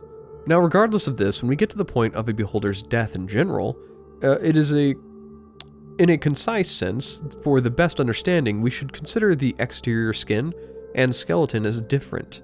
When the beholder dies, the exterior will grow very hard to the point of being solid like a rock. However, the skeleton of the beholder will grow soft and brittle, essentially leaving the creature carcass to hollow out over time. That said, death is not as uniquely celebrated within a hive or city. When a beholder dies, several will gather to bury the beholder in a circular cavern to represent the shape of the Great Mother, who we will cover soon. One of the greatest dilemmas beholders face is the inevitability of their old age. Every moment that they grow closer to that time is a chance for them to be exiled from a community, if they are part of one, that is. A rather difficult process for them to grasp is the confrontation of knowing that the Great Mother is always celebrated over time, but they may not be when their mind fails. This is all building to a concept of the break in the psyche. Beholders, essentially when aging, may come to a point where they have to confront more and more truths their brains don't wish to encounter, and eventually their intuitive minds, or their intuitive brain, just may slip up. This moment can lead to them being exiled or considered demented. We will build on this more after the last birthing process. The last and currently most popular theory of the beholder births involves the capability of shaping reality in their vicinity. The concept of beholder dreaming, the idea that beholders, when they sleep, their minds enter a semi-conscious time where their dreams warp the reality around them. It is when the beholder dreams of another beholder, the dream reality could warp and take physical form. This form is only really debated as reproduction. In most cases, the beholders will likely fight to the death. Now, on occasion, another true identical beholder could be made, but so too could a beholder abomination or beholder kin, and in these cases, such results can be dire on the psyche of the beholder. So, what do I mean by that? There are occasionally situations where the beholder is put in a situation that would make them question their authenticity as being a true beholder and chosen of the Great Mother, and this largely has to do with the reproductive aspect. Let's do an activity. Pretend you were a beholder. You dream or birth another beholder that is actually a variant, like a death kiss. That looks nothing like you, and you are perfect. You yourself could never produce such an offspring like that, unless you are flawed. This is the point of the intuitive mind. It is there to help the beholder in realizing that it could not be at fault for such a thing. Someone or something has played a foul on its birth. This defense mechanism is strong for self-assurance, but it is not perfect. In the event the beholder doesn't filter that information correctly, their whole reality might snap, and they would be deemed demented. Now, I know we only briefly touched on the end of a beholder life and the decomposition of such a body. We will cover a little more of such existence after death a little later on, so be ready for that. Chapter 6, Palace of Paranoia. A copy of a beholder's schedule. 5:30 a.m. Awaken and inspect lair for signs of intruders. 6:30 a.m. Float through the sleep caves of the minions. Loudly promise death to all those who do not awaken and go about their business. 7 a.m. Go to the library of the laboratory and continue current research. 12 p.m. Sneak up on minions and make sure they are performing their duties. Frighten or kill any slackers. 12:30 p.m. Enjoy the daily meal prepared by a minion or scrounge from the meat locker cave. Supplement the meal with any excessively lazy or insolent minions. 1 p.m. Work on the master plan. Float through the lair for hours and mumble while finalizing details and speculating on enemy responses. I can't miss that again. 6 p.m. Prepare for exit.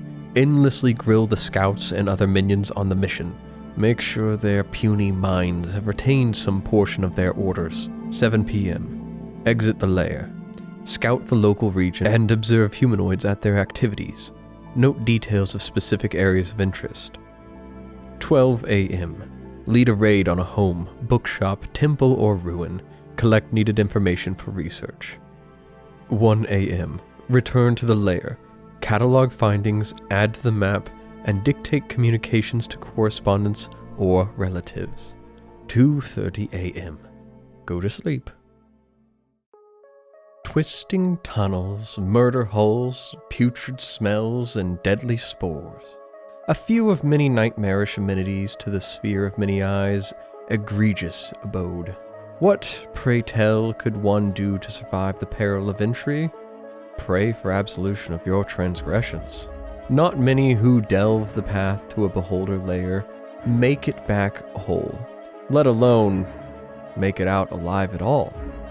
The beholder carves out each room of their underground sanctuaries with serene grace, each disintegration ray perfectly honed to allow for ease of travel for the beholder, and complete inconveniences for any. Perfectly cylindrical tunnels through ceilings and uneven natural floors make for uneasy footing, of course. Along any of the ceilings, walls, or floors can one find elaborate traps like the sticky ceilings, a devious levitation trap, reversing the gravity of certain sections of the layer, pinning creatures perfectly in the air for easy picking, or even the many blackened mirrors known as sphere mirrors placed throughout the dungeons, designed with the capability to reflect beholder rays, making sure no wall you hide behind is safe from the Eye Tyrant's wrath towards intruders. These such layers are described more so for the solitary beholder, whose lifetime is present in constant paranoia of intruders and betrayals by its kin. Main entryways to such a layer are actually kept rather inconspicuous.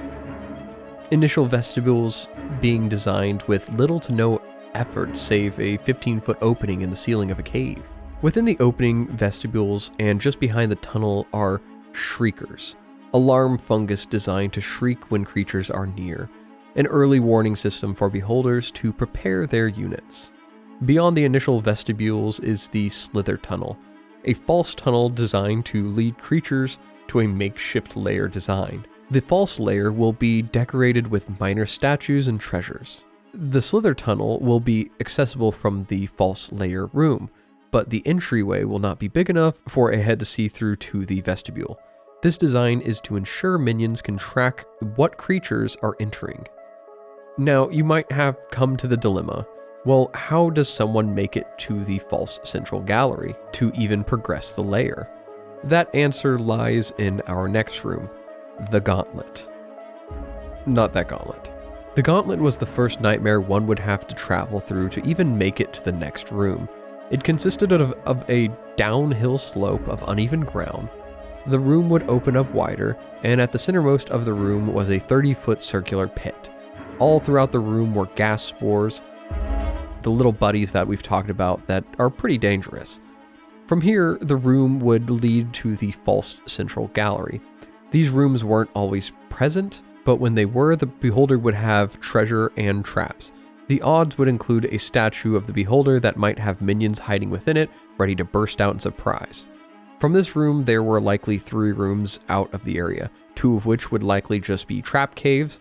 Trap caves often consisted of mud traps where the beholder or minions would hide within the mud, popping out to attack, or the far more deadly oil sprayers that would spray oil in the room, which would ignite any torch ablaze, essentially just burning everyone.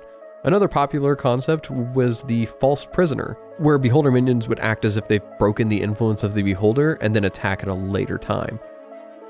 Now, the one safe room out of here is the second gauntlet. This would be the only path leading to the central gallery. This room would be rather tricksy itself, often having plenty of gas spores and shriekers, but the door to the next area would usually be a secret door concealed in a stone wall. This would usually lead creatures to think the trap rooms to be the correct direction, and of course the second gauntlet and the door to the central gallery are going to be the most defensible spots within the layer, so fights can often break out here. So then, what is the central gallery? This is the equivalent of a living room, and beholders always guarded this room if they were alert, relying on their mirrors in the layer to watch enemies. Similar to previous rooms, the ground of this room was uneven and dangerous for anyone without flight. Of course, anyone has to consider the beholder has the ability to deactivate most of such traps out of the convenience of its central eye, so it could deactivate traps and then activate them by using its eye to release something and cause stuff to fall on you. You never know. Now, all remaining rooms the beholder might have will be extensions of the central gallery. We have the library or treasury, the study, trophy gallery, prison, meat locker, kitchen, minion chambers, the midden, lavatory, the central eye, secret heart, and escapeway. Each of these rooms had rather unique functions, for the beholder specifically, but I will do what I can to break down what they do into only a couple words. The library and treasury were essentially a study. Not even minions were allowed into this room at the risk of immediate death. The study was actually more of a studio where the beholder would actually create sculptures out of stone. The trophy gallery was just that. It kept most trophies or creatures it bested. Not necessarily were the trophies the most popular thing or most powerful artifact. More often these trophies were the most vibrant and colorful things. Deep within the beholder's lair is the prison. The prison features a unique 20-foot cylindrical cell hole that has a grated ceiling with magical lock at the top. The requirement to break said lock requires the telekinesis of the beholder. specifically to unlock it. Survivors put in these prisons were often stripped entirely of goods to assure humiliation before their torture or demise. Each cell was designed to only hold one creature for isolating the creature as well. Now, meat lockers were essentially a hall of stone statues of fauna that the beholder could release for consumption. The kitchens were not always present in the beholder's lair, as we've kind of hinted at. Like I mentioned earlier, sometimes beholders get a taste for cooked foods, but oftentimes the dangers of having access to the surface world made having a kitchen too risky to some point. Now, a minor room that would often grow substantial over time was that of the minion chambers. They were often a small warlike room that had multiple minions in it, and these rooms were usually kept about as clean as whatever minions you were keeping in there, so they could be either super messy or somewhat adequately taken care of. The midden is perhaps one of the most interesting rooms. It is essentially a dumping ground of architectural projects that might have failed or just were not as necessary anymore for the beholder. Obviously, in the case, it's the latter, because beholders don't really fail at anything. They're perfect. Right? Right?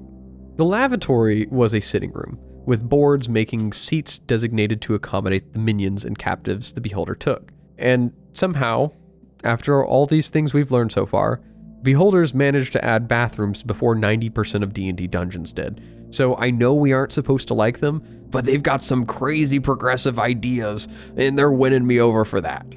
The last three rooms are of course the most important. The central eye is likely the most logical one for the beholder to have. If you can resonate with the term Big Brother's always watching, essentially a private set of tunnels for the beholder from the central gallery led to most other rooms in the facilities, where extremely tiny grates would be placed just large enough for an eye to see through. As we know, beholders' rampant paranoia often leads to them checking in on their minions to assure their creatures are still charmed or doing their jobs in any way, so that is why these tunnels are so important. Next is the Secret Heart, the beholder's private chambers. On occasion, these chambers were furnished with bedding, but other than that, they might have their favorite sculpture, favorite book, but the room is designed only for sleeping and personal thought and plan. And our last room to cover is the escape tunnel. Now, it is somewhat debated whether these escape tunnels exist, but it is believed that when dire moments are reached for a beholder, it might seek to flee through an escape tunnel that would take it upways to the surface, where they could have covered the end of their tunnel with a large rock that they can disintegrate out of the way.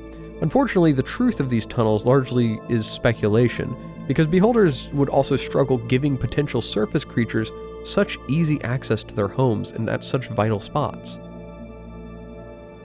Now, we can't leave the realm of beholder layers without giving a somewhat brief understanding of beholder city layers. Beholder cities were often designed without the constant paranoia of daily life or solitary beholders in mind. These layers were created in ravines or cliff sides, usually where different beholders would carve homes into the sides. The construction of these efforts was done so with disintegration rays, but would usually resemble large cylindrical tubes bored into ravine walls. Each tunnel would be designed uniquely, making the area mostly impossible to navigate without the guidance of a beholder. I think the best way to picture these homes is similar to a honeycomb. A beholder would have one to multiple tubes that their individual layers would be in, and each other beholder would stack homes against one another, essentially boring out the cliffside to the point of it almost being a manufactured structure. Other than these individual domiciles, there were some other structures built within the city, the most notable being the council chamber, which is usually the only structure within the city that is designed to look grandeur. The chamber would have elaborate columns and serve as an open-air temple-like building. Throughout most of the city, large statues and pieces of art could be found, appreciating the creative spirits of beholders within as well. Some other notable structures would exist within these cities, though not as much effort would be needed for their construction. These could be performance circles for the arts, jousting fields for weapon practice, and the occasional pyramid of enemies. I hinted at this earlier in the video. Beholders are rather sadistic in their torture. They want creatures to feel a spark of hope, only to have it tarnished moments before their death. In the pyramid of enemies, beholders would have a small stone structure like pyramid that they would task captives with climbing, offering them freedom if they climb the length in time, over a set period of time, that is. Though, as creatures would come close to the top of the pyramid, the beholder would come to congratulate them, and as they look up to the creature, they would be shot with a petrification ray, leaving them in a state of suspended shock and further raising the height of the Tower of Death. Beholders found this so freaking funny. Chapter 7, Eye for an Eye. Living in such a vibrant community is one of the most exciting experiences as a mortal can ever enjoy. I watched the entire process taking place and saw the intense stimulation of mind, spirits, and body. All the while I knew that I could never be part of such a united effort or contribute to their marvelous alien aims. Perhaps someday I will experience the same unity among my own kind. I fear, however, that such complete and total cooperation is impossible for the civilized race to which I belong. Despite being the manifestation of scopophobia to humans and their kin, beholders are similar to all intelligent creatures in that they can, and do, possess a degree of civilization and form society. Beholders, much like others, build homes, fashion and conceptualize art, and also wrestle the questions even they fear to address, being their own existence, enigmatic as it may appear due to their intuitive mind. Now, beholders have all the key components to be a ruling society that enslaves many creatures across the cosmos, though they suffer from one rather fatal flaw that I hope I have made rather abundantly clear. They are insane. Most of their days since their conception from the Great Mother have been filled with hatred and wrath. The problem is their hatred often extends to their own kind. From one beholder to another, the strict pattern recognition they hold in their viewpoints of themselves really just paints everyone else as inferior. Meaning, anyone else is likely working against them. Most prevalent is their hatred for their own beholder kin. Non-beholders are usually seen as evil tools to get to the end goal of eradicating their own ilk.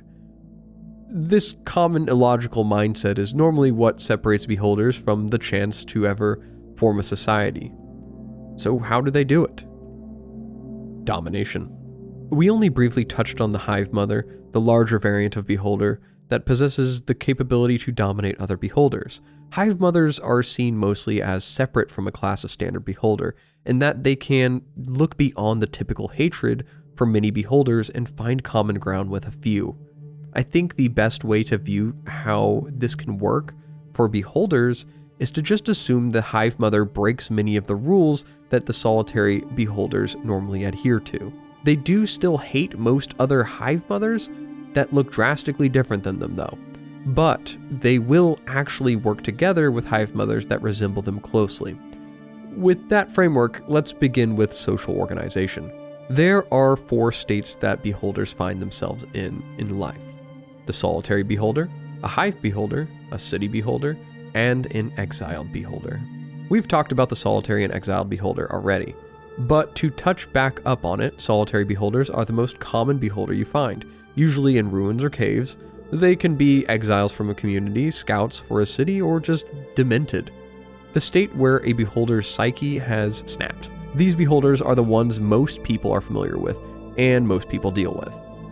Exiled beholders are essentially beholders that have been banished from a hive or a city, usually for being demented, or breaking one of the core tenets of beholder life. This lifestyle of an exile is unique, as they will often live among other creatures by choice. Even if they don't respect them, they may end up running crime syndicates in the sewers of a big city. Yes. Hey, stop. We'll talk about you later. Now, for the meat and potatoes of this section, the beholder hive and city. Obviously significantly more rare than a solitary beholder, the beholder hive is a collection of beholders and beholder abominations led by a hive mother. When I say led, there is a natural sense of domination and control that should be understood. The hive mothers force standard beholders to serve them and put aside such differences of beholder abominations and treat them as necessary. However, each individual standard beholder might feel such hypocrisy to their psyche is largely glazed over by the hive mother's control over their intuitive mind. Of course, the hive mothers do only choose kin similar enough to them to be their standard beholders. If a beholder is drastically different from the rest, they will be killed on the spot. If you think a singular beholder already sounds like such a threat in your life and well-being, well, the hive mother would often keep from 5 to 20 standard beholders and beholder abominations in their hive. And with certain beholder abominations like the overseer in the hive, that number could drastically increase. Now, the important question that initially might come from the formation of a hive is, why? Well, the similar reason why a group of random adventurers might come together, to accomplish something you couldn't do alone. With beholders ultimately valuing the acquisition of knowledge as one of the most valuable goals, sacking a city or infiltrating a protected area for some magical artifact would be plenty of reason to form a hive. With hives being a rather unique example of beholder gathering, the even more unique form was the unison of hive mothers to form a city. Scarcely 2 or more same breed hive mothers would choose to unite their hives, their reasons likely each their own selfish ways, but a sacrifice to achieve a greater power. This is the formulation of a beholder city. This is breaching the most abstract understanding of what individuals would know of beholders, because every such thing we are taught would speak vehemently against such union. Yet it happens. And the alien nature of these creatures astounds many to this day. Unlike hives, which often worked on the move, the beholder city was inevitably a permanent location. We talked in the last chapter the intricate designs of the beholder city layouts, and those are only possible with the united rule of the hive mothers. Now, these cities could be massive, having hundreds of variants of beholders and as many of over 1,000 hive mothers, meaning upwards to thousands of beholders and variants with their own minions. I know I mentioned these hive mothers would create these cities by uniting, and that really meant one of 2 different things. Either the breed vastly dominated a particular locale, or the hive mothers had called a swarm. We will go over swarms very soon though, so just wait for that. Now, more often, most cities, when fully functioning, would have around 8 hive mothers. And regardless of the amount of hive mothers, all of them would agree on one particular tradition. One will rule. In order to avoid internal conflict that other societies would face, hive mothers would elect a singular hive mother to rule over all others for 2 years. The election process was more of a trial performed by a chosen, favored, purebred offspring beholder. Now, those are a lot of terms we've thrown together. We know, well, obviously a chosen one is just whichever one the hive mother chooses, favored implying that it is their personal favorite of their offspring, and then the purebred one meaning it's a standard beholder that is similar enough to the hive mother. Now, the champion that is chosen would then compete in an event called the dropping. This event was somewhat sacred to the true beholders and would thus not allow abominations to compete, unless under the conditional that all hive mothers only produce beholder abominations. And I know we haven't gone over hive mothers in great length yet, but essentially they would give birth to varying types of beholders as needed for the hive, though they couldn't always produce pure beholders, or the true beholders. So only in the case that no hive mothers could produce true beholders would you see a beholder abomination participating in this event. The dropping was rather straightforward. Beholders would fly 1,000 feet in the air and then drop to the ground. Whichever beholder got closest to the ground without hitting the ground or using their levitation would be declared the winner. There was likely an element of speed in the case of close ties. Due to the significance of the event, hive mothers would actually choose judges with extreme care, often stealing humanoids, forcing them to adjudicate the event. And for various obvious reasons, those humanoids never seen again. Based on the results, the champion that wins, their hive mother would be elected to run the city, and the new leader of the city will be in charge of electing a council to assist in rule. And occasionally they would appoint council members based on the results of the dropping. It should be important to note that the council size did vary based on the overall population of the city. Among all beholders, the council is the most level-headed organization, only practicing politics with logic and without emotion. Within the hive city, most things are done under the watchful eye of the leading hive mother. While the individual Hive Mother is not capable of controlling the entire city of Beholders, many of the supplementary functions and necessities are designated to the council members themselves. There are not many such examples of cases of Beholder cities, but at least within the Forgotten Realms setting, there are some Beholder Hive cities that are known to exist. Underneath the Great Anarok Desert, a bell-shaped great cavern is home to the city of Ultul, a roughly 450 Beholder and Beholder Mage population. The city is on its own a conundrum to our initial understanding, as these Beholders do not live under the rulership of Hive Mothers, but have attained a form of harmony amongst one another. This case is obscure and largely fueled by a greater hatred for an ancient, mysterious, powerful race. What do I mean by some ancient, mysterious race? Well, the Farum. Now, this is a video of Beholder, so I don't want to go over the Farum in great detail, but to best explain these things, they were insanely powerful spellcasters that looked like a blender of teeth with arms, and their magic is the reason that the Netherese Empire was almost brought to its knees before its own hubris, and the reason the Anarok Desert is, well, a desert. Here's a picture of the Anarok Desert for the scale of context. So building on Ultul, the city under Anarok was ruled by a dominant Hive Mother known as the Ocularch. Serving under the Ocularch was a council of Hive Mothers called the Tyrannarchs, though the ruling is somewhat overshadowed and really a puppet government for a group of Farum known as the Triumvirate. The local lore of Ultul is rather more appropriate for getting a general sense of the location, so let's go over that. Ultul is a vague legend in the Moonsea of the Dalelands region, but it was once home to a large number of Anorian Hive Beholders. Ultul was the easternmost city of Zunkorath, a Beholder nation whose territory encompassed the deep tunnels west of the Desert's Mouth Mountains beneath the Netherese survivor state of Anoria. Zunkorath gradually fell prey to the Farum, who expanded their territory east beneath the human realms that sprang up after Netherrealm's collapse. Now, when the Sharn imprisoned the Farum in the Buried Realms, all of Zunkorath except for Ultul fell within that prison. For many years thereafter, Ultul retained its independence, cut off from their kin. The Ultul Beholders sought to extend their reach from the Stonelands to the mines of Tethyamar. Ultul finally fell to a threat from an unexpected quarter. A small enclave of Farum beneath the ruins of Mithranor sought to breach the magical curtain erected by the Sharn with the anti-magic rays of the Ultul Beholders. The Farum plan required the conquest of Ultul and the bending of its inhabitants to their will. After years of warfare, the Farum succeeded, and while most of the city's Beholder residents were enslaved, a sizable minority fled into the wilds of the Underdark or to the surface.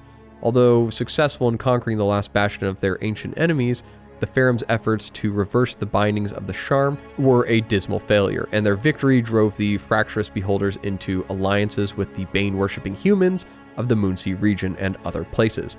This concept may sound like a lot at the moment, but the key takeaway will be that the Beholders scattered from their home fled to the Moonsea region, because while not necessarily anything was specified initially, what was implied was a connection between Beholders and Zinthal Keep being established. This is important because it all serves as the framework as to how the first of Beholders came to Waterdeep and decided to form a very specific and popular thieves guild, but more on that later. In a lost portion of the material planes lies the city of Kagash. It is unknown how truly big the city's population is, but the city is said to be on the surface of the world on a mist-shrouded volcanic island, and was said to have a population around 2,000. It is speculated that upward to 10 Hive Mothers rule the city of the volcano.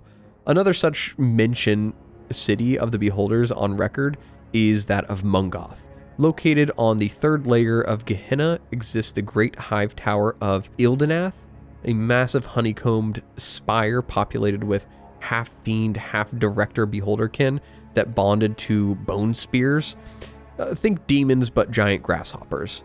Ildenath was ruled by a singular beholder, Takarthu, a half-fiend elder orb with 20 levels in sorcerer, whose ultimate goal was to achieve the level of control over its kin that Hive Mothers controlled. One last such city to enumerate on is Zokir, the city of orbs, located under the Alamar Mountains. the believed crashed landing site of beholders when they first came to Toril. So those are the mentioned cities we could probably cover. Let's move back to the other topic of Beholder Swarm. Now, I did just mention the Beholder Swarm a couple moments ago. The Beholder Swarm was more of an occasion that led to the creation of Beholder cities. Every 300 to 500 years, same breed hive mothers would come together to analyze and compare accumulated knowledge. Since one of their core tenets was the acquisition of knowledge, this system was instrumental in creating a large hub of shared knowledge. Now, the process of the Beholder Swarm began with a pheromone that was released by hive mothers that would signify the necessity of such a meeting. This was not something we covered with the anatomy section of the Beholder, as this is so alien to humanoids' understanding that its function could not even be explained.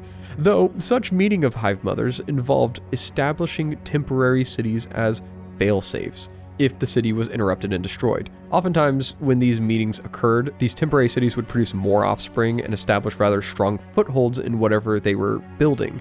And in most cases, that would mean these temporary cities ended up being permanent homes for some beholders. Mighty warrior who bravely invades the lands of his enemies and laughs at the champions of that land, all the while searching for truth and knowledge with the soul of a scholar. This description applied to a human is one that denotes heroism. It is wise to remember that this is the way the beholder sees itself. A beholder cannot be convinced that it is a monster. Any attempt to persuade it of its evils is a waste of time. When it comes to the nature of beholder combat and warmaking, beholders are often ruthlessly aggressive. In many cases, if you have scorned a beholder, what reason they already likely wouldn't process is inherently gone. When the tactics of different abominations or beholderkin may vary, the traditional beholder will focus its attention on efficiency and utilization of traps and minions before choosing to reveal itself. The beholder sees all of its tools as really just extensions of its own power. Within a room with traps, it might focus its anti-magic cone on a magical wall that holds large stones that would fall on such a creature if the magic were to fail. Now, if the beholder is without such resources, it will often focus on keeping distance, both close enough to still use its eye rays and to get the most effective use of the conic shape of its eye ray, which will largely focus on spellcasters. It may also gain a slight height advantage on some creatures, as long as it does not impede its ability to use these eye rays. Each eye ray that we have talked about has a level of combat use, and the beholder will target the creatures it believes to be weak to such effects. Although they can be rather ignorant to some creatures' looks, so this may be difficult on occasion. Now, we know beholders aren't logical creatures, and when faced with one, sometimes you need to consider the illogical when seeking to avoid a combat. iTyrant produced a series of situations where adventurers could potentially use wordcraft to ideally buy enough time to escape before a beholder realizes or calls the bluff. Parley? On what account? You've invaded my home, impudent fools. Of the examples, they have varying success, but are as follows. You fool. Do you think I would come here to confront you if I did not possess enough power to protect myself? I am here to find out if you wish to trade treasure in exchange for knowledge. The adventurer's bluff to a beholder at the promise of knowledge is to play into their inherent desire for knowledge. The beholder might respond warmly to the idea of knowledge exchanging, but this alone would be their bluff. They would likely excuse themselves to procure such knowledge or process the information, and that moment before they return is your window to run, as they would more than likely just be coming back prepared to release an elaborate trap or just to betray you in general when you have your guard down. The next example is an attempt at confusion. Amazing! I just ran into a beholder that looked almost exactly like you, except for the stripes on its flanks. Beholders often despise other beholders more than you. Such an excuse might raise their guard to someone other than yourself for you to take a hasty escape. Master, I live only to serve you. Now, this is a rather weak argument. Beholders keep rather accurate tracking of their minions on the account of their intense paranoia. This idea might work if you can't think of another in the moment, but it simply might lead you to actually being dominated or simply imprisoned and tortured.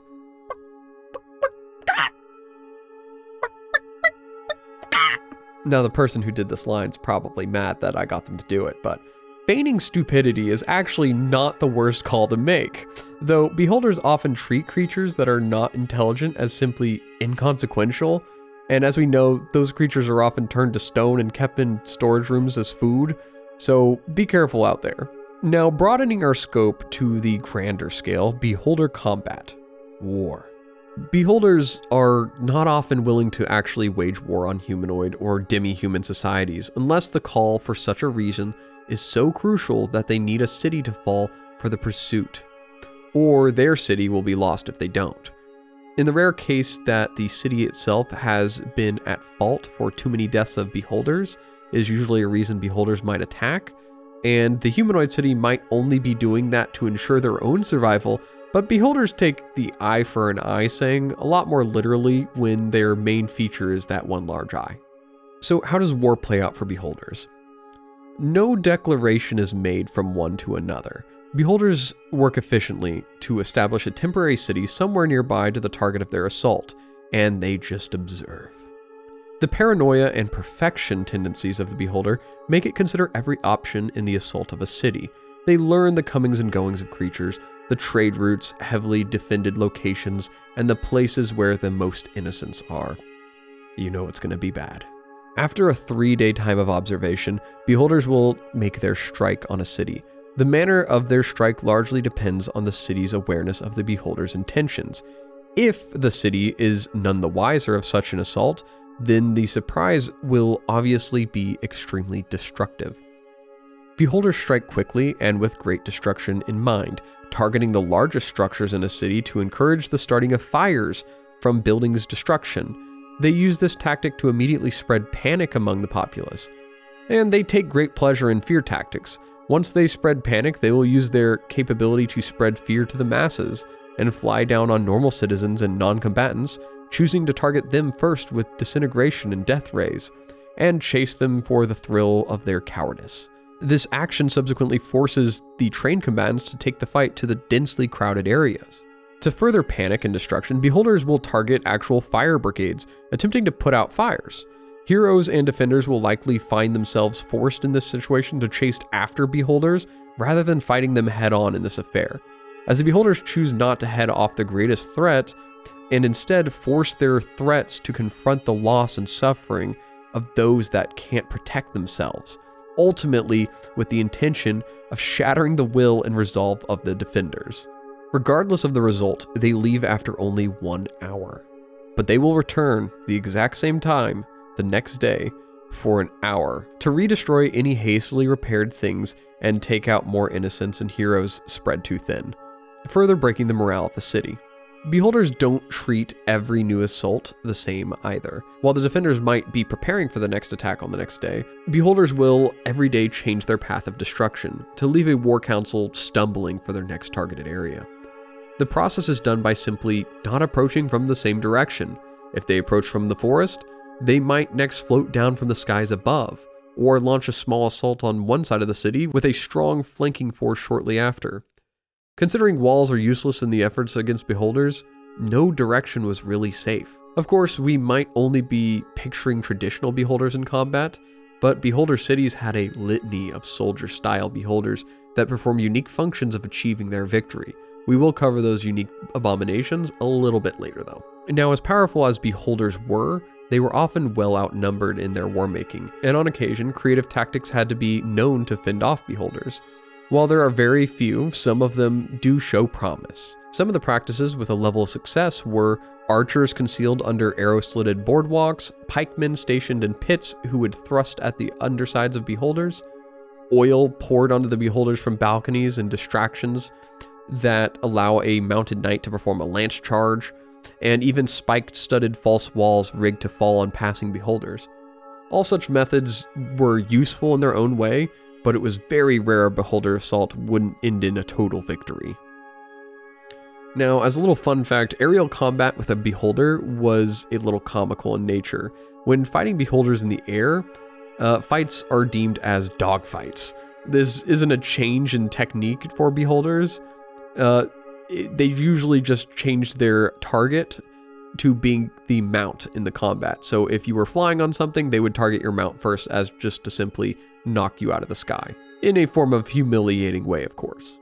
Now on the opposite front, beholders only ever find their city at war when something that threatens the destruction of it exists. This could be another beholder city, a large enough humanoid army, or even something like cloud giants. During wartime, hive mothers and true beholders breed more frequently. Based on the lore we know of reproduction processes, this can be upwards to twice a year, to multiple times in a year depending on such a method used. Now, this really just eradicates the thought of them only reproducing once in their life. Additionally, a failsafe is always instructed in which a couple hives are chosen to be sent a distance away to form another city, so that in the destruction of the city, the true beholder's line would live on. And thirdly, more abomination variants appear. Beholders, and more often hive mothers, are capable of adapting to new combatants, and will use this skill to change the abominations in a way that they can assure their victory. This is likely why so many beholder lines are considered mutated. Although often these variants abominations are considered a temporary solution to an extraneous circumstance, and likely would not be bred after that, and in very rare cases are simply eliminated after that. With the passion of war and combat stoked, I think it would be best to turn our focus to a side of the beholder that is not often seen in the light of day. The beholder's interests. Like you and me, beholders have their own hobbies and pastimes. They're gentle creatures. Beholders are hyper-intelligent beings with actively combating halves of their mind that create a life of paranoia and stress for them. And if you have experienced stress or the sense of overwhelming dread and even paranoia, nothing takes the edge off more than doing something for yourself. Beholders are the very same in this nature. Beholders are many things when it comes to their own hobbies and interests, but none rise above the passion of sculpting. For as many beholders that exist and consider themselves artists for creating a statue by turning a creature to stone, there are as many beholders that view the act of creating stonework from a single slab as a true form of creativity and art. Don't get me wrong, they are still the paranoid, malicious creatures that plague creatures' nightmares, but they still believe in the creative expression. Of course, beholders are in their own mind the best sculptor and architects to grace the plains, but they also have a modicum of respect for their own kind of architecture, deeply caring for the story and reason for such pieces. A solitary beholder might have a great deal of appreciation for the work structures and layers they make, but might also come to appreciate work that they steal from other creatures, even likely making small adjustments, claiming the piece to be their own. The process they use to create such work is a combination of their anti-magic cone from their central eye, as well as the disintegration ray. Because the beholder can control the scope of its eye lens, it can focus the effects of the disintegration to emulate precision carving. Sculpting and architecture are, in fact, so well appreciated in beholder society that one of the highest honors a beholder can be bestowed is the title of Master Architect, or the honor to construct the council chambers of a hive mother's city.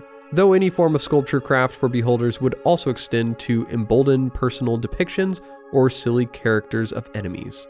And while this is held as one of the beholder's great passions, there are a couple other rather unique interests that they also develop at a young age or within city life. Among beholder young, if you recall the time in which they are only 1/6 the size of a beholder, a popular activity is racing. Don't get me wrong, beholders aren't really fast, but in the case of young same-breed Kakawat beholders, they would plan routes in caverns filled with gas spores, and they could race through the route to see which could complete it the fast without bursting any of the gas spores. The other three strong personal interests of the beholder were storytelling, trophy collecting, and bombardment. Storytelling was a rather structured process for the beholders. Beholders in a city would first gather at a hall of heroes, known as a Kurgrix, and form a circle. Each story would always begin with a recounting of past victories and the lead up to the recent victory. Now, trophy collecting was very similar to most other creatures' sentiment of keeping treasuries of victories. The only major difference might be a beholder keeping creatures that attempted to rob them that were turned to stone. Thieves notably make for excellent beholder trophies. The last major interest, bombardment, is vastly unrecognized in all the glory it should have. Bombardment is the beholder equivalent of gloving. In a dark chamber, beholders would gather for concerts where a singular to a few beholders would use their multitude of eye rays against a flat stone, creating an intricate light show. And I guess this is as important of a time than any to mention that beholder eye rays did come in varying colors based on their eye ray. We mentioned early on that the eye rays were in the visible spectrum. I can slightly further note they did give off the tiniest amount of light, so these shows were essentially the equivalent of seeing a laser light show. Bombardment was particularly popular among swarm events, but would still see use in city life as well. Chapter 8. Power Beyond Sight. The beholder's devotion to their deities presents perhaps the most fascinating irony in all of beholder scholarship. If my research is correct, these creatures worship beings whose very nature radically challenge the beholder species' self-understanding. Their fundamental difference between worshipper and deity may account for a large portion of beholder behavior. Two great theories exist for the origin of the beholder race. The first such theory I will deem the Zamnal origin, claimed that all beholders originate from a singular beholder named Zamnal, who was birthed by the Great Mother in their image. This theory is by far the more popular theory among the true beholder mindset. It allowed any beholder to think and believe, since they were just like Zamnal and the Great Mother, they could identify traitors from true beholders. If you can see the innate flaw in this logic, that's allowed. Beholders believed what they wanted to believe. They just further gave them an excuse to continue their xenophobic practices of one another. The other such theory, which we will call the Zemnid theory, is considered vastly heretical. The theory was broached by the one child born of Zamnal who became a god named Zemnid. The theory proclaims the Great Mother is so vast and complex that its appearance at any moment of time could change to resemble something different entirely. The theory also pondered the idea that the Great Mother specifically laid eggs, and that each would hatch as different breeds of beholders. This theory is largely seen as heretical because it implies that, one, each beholder could theoretically look like the Great Mother at some point, and that individually a beholder might be unique, and they have been killing their own kind for an unfathomable amount of time, and it is they who brought wrath and destruction on their own kind for a fictitious idea that they were some form of pure entity above all else. But it couldn't be that. It's definitely just because those people are preaching crazy stuff. The beholder kin theory, on the other hand, we haven't really talked a whole lot about the beholder kin, so this theory might sound a little confusing to some extent at this moment. Beholder kin are largely believed to be the descendants of traitor beholders that likely seek to destroy the true breeds out of jealousy. In other words, each group of true beholders believes that the other group of true beholders is the cause for beholder kin. In reality, the theory is quite flimsy in longer examinations. Records of beholder misbirths that result in beholder spawn not of the same breed or simply beholder kin are quite frequent. The births like this often enrage the true beholders, leading it to destroy the offspring if it doesn't flee in time, and the parent will likely erase the birth of its memory out of its shame. This is an important point to tie in the concept of all this with the intuitive mind's defense mechanism. When a beholder goes through a birth and produces something other than a true beholder, there's that small chance that their psyche can be hurt in the process. The intuitive mind will instinctively try to protect the beholder by filling thoughts of betrayal and sabotage from other traitor beholders in its head. Whatever happens in the event, the beholder either finds a way to explore that paranoia or it becomes demented. At their time of birth, in whatever way that may be, beholders don't recognize their parents as parents. They see them as competition or enemy beholders. In their first moments, the one true connection they form is the belief that they themselves are descended personally from the Great Mother. Each beholder also believes to the core of its being that it personifies the closest approximation the flesh can hope for in replicating the true majesty of the Great Mother. All others are pretenders that must be destroyed, for each moment that another beholder lives is an insult to the Great Mother. To a beholder, there is no greater way to demonstrate its faith than to slaughter and kill. That brings us to the Great Mother herself, creator of the beholder race. The Great Mother is an enormous beholder that drifts endlessly, continuously in the lower planes of existence. Often believed to be devoid of logic, it acts as a creature of true chaos, ruled by instinct and randomness. Despite this, the idea of the Great Mother is both so revered and abstract to beholders, they believed the Great Mother to also possess all knowledge in the multiverse. Now, I didn't go over the multiversal concept when I talked about beholders' arrival in the astral sea or realm space, but think of D&D's multiverse as campaign settings. So the Forgotten Realms, Greyhawk, Eberron, etc. That is the simplest way to understand that. Despite the level of revelry and respect a regular beholder would have for the Great Mother, they couldn't be more different in how they act. Beholders are often cold and calculated, whereas the Great Mother was chaos incarnate. If a beholder were to understand this, it would completely shatter their mental stability. Furthermore, beholders would justify any such actions of the Great Mother as being beyond the scope of any understanding that the actions were in fact so knowledgeable that it didn't even need to communicate with lesser beings at all. And that is why it drifted endlessly among darker planes. When we follow the conceptual belief that the Great Mother is an egg layer, we approach a couple interesting theories and incidents. It was seen that the Great Mother most commonly would enjoy travel into the obscurities of the world, returning to a home plane on the abyss to lay eggs. Each offspring was believed to be unique to potentially the Great Mother's diet. Obviously, a highly debated topic to some beholder. When the children hatched, they were rarely interacted with by the Great Mother. In fact, that is the case with most beholders. In rare circumstances, few hive mothers had been bestowed great blessings in dire emergencies, but we will cover that in beholder variants soon. To paint you a vivid picture of the Great Mother's return to the abyss, it would return back to lay these eggs that would be distributed to the planes by elder orbs, choosing worlds first and foremost with a lack of beholder influence. The Great Mother had a rather simple holy symbol, an egg with a central eye. Its followers would usually be among non-good alignment, not necessarily chaotic evil creatures, despite that being the god's alignment.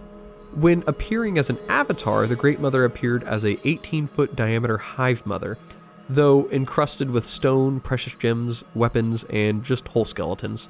In the presence of the divine avatar, beholders are enraptured and taken over by their intuitive mind, gathering what knowledge they can from the avatar. In any sense, their intuitive mind only ever lets the beholder perceive the Great Mother as having identical markings to them. The worst thing that could happen would be for the beholder to realize they don't actually look like the Great Mother.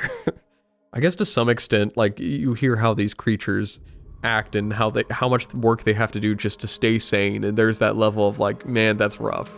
So remember back when we discussed demented beholders, who would be exiled and live among other creatures. This was the exact circumstance that actually caused the Great Mother to gain worship from creatures other than beholders.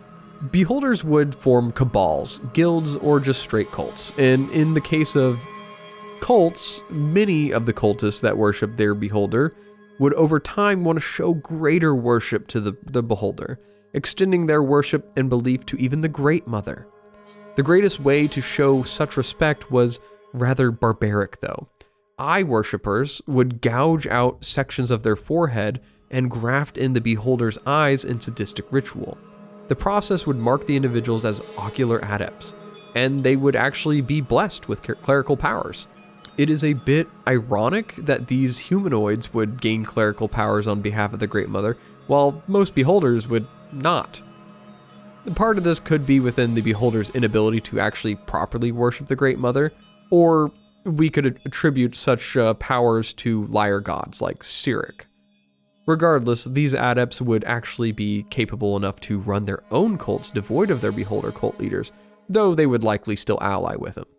So the other god within the beholder pantheon is Zemnid, and you might be thinking, that's the eye tyrant you said was making the outlandish theories about the Great Mother. And yeah, it is him. Zemnid was born on the Great Mother's home plane, and part of the first brood born to Zamnul, the first beholder. Zemnid is believed to have been the first Beholder Mage and Elder Orb, meaning its life already extended beyond the normal age of Beholders, and it was fully capable of spellcasting. Unlike the Great Mother, Zemnid had a level of thinking patterns, chaotic, but not without understanding. It achieved godhood from its vast array of knowledge in watching and facilitating the rise of the Beholder race. As a Beholder Mage in life, Zemnid's primary area of focus was the elemental magics and infiltration magic. Zemnid used both these magics to spy on mortal wizards and their discoverings, stealing their works or negotiating with the threat of violence if reason wasn't found.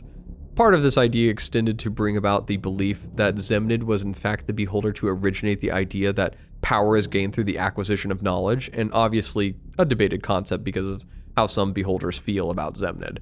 It might be a pertinent time to note in this latter half of the video, I think, in case I have just slipped up, but since Beholders are rather gender fluid, they can really be assigned any pronouns, but the practice commonly performed is to use masculine for 90% of Beholders, and the remaining 10% being feminine pronouns describing Hive Mothers or the Great Mother, despite in all cases none of these Beholders having any form of gender.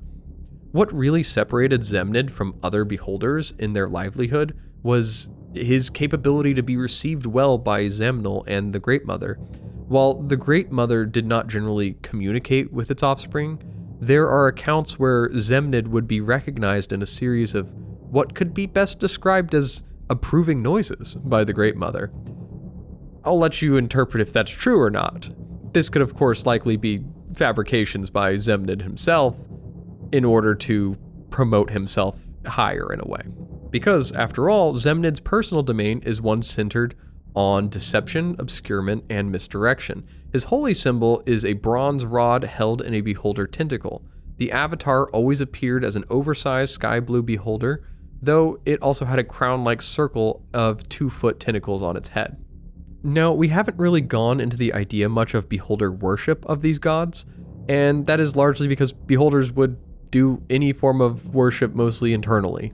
When each considers the connection to be so strong with the Great Mother, what would they need to express? Though they are in fact strong possessors of faith in their gods. The great irony of all of this is that a creature that trusts essentially no other creature but itself would blindly put its faith in a force that won't even regard them. For a creature that has so many eyes, it clearly knows how to keep them shut. And of course, this irony does bring about the eternal concept of faith versus reason, and how faith can exist devoid of some reason, but it is all still ironic because the faith seems to be the only thing the beholder will turn a blind eye to. We can thank the intuitive mind for that, I guess. I have one more theory I want to share before we move on to some of the magic and creations beholders have made or claim to make. This theory is probably the most bizarre one, and that is the fragmented god theory. So this theory presents that beholders, being aberrant creatures, zoologically are an anomaly to exist without the necessary organs, including hands, legs, etc. The theory focuses on explaining such existence of a creature by the existence of some greater god, referred to as the fragmented god.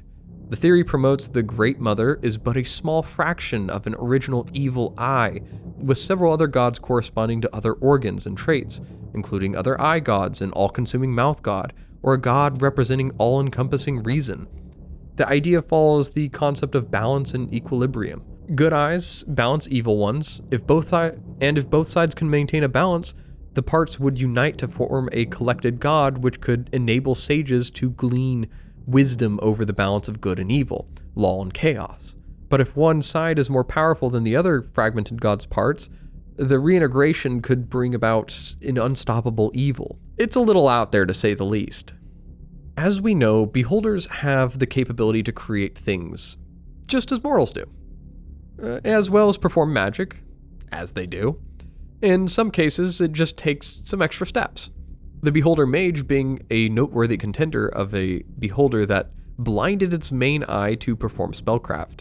In most cases, there are two really practical limitations that keep beholders from becoming spellcasters. First, their lack of hands make it hard for them to use large numbers of semantic spell components. And second, their central eye's anti-magic cone makes the study and use of arcane magic pretty difficult, hence beholder mages blinding themselves. While already being naturally potent adversaries, beholders understand the value of augmenting their capabilities with additional magic. Yet beholders are not known for their skill or even their interest in creating magic items. That is why most beholders' magic gear has been stolen from others through killing or charming. In the other case, beholders have been known to pursue and create spells of their very own, though there is some belief that some of the spellcraft could have been devised by manipulating wizards into developing such magics. Let's briefly go over some of the beholder-related spells and just give a general once-over of them. Supple skin. Supple skin was likely actually created by humanoids as a way to preserve beholder skin. As we know, when the beholder is killed, its skin will harden to the point of being as solid as a stone. Supple skin worked similarly to a preservation spell, but specifically for instantly tanning skins and removing mold from them. It was predominantly used on beholders to slow the hardening process so the hives could be made into armor. Control Death Tyrant. Now, Control Death Tyrant has a couple variations that affected the duration of the spell's effect, but the most potent version belonged to beholder mages. This spell allowed a beholder or wizard to control the Death Tyrant or a Death Tyrant adjacent abomination. This essentially functioned as an equivalent to commanding undead.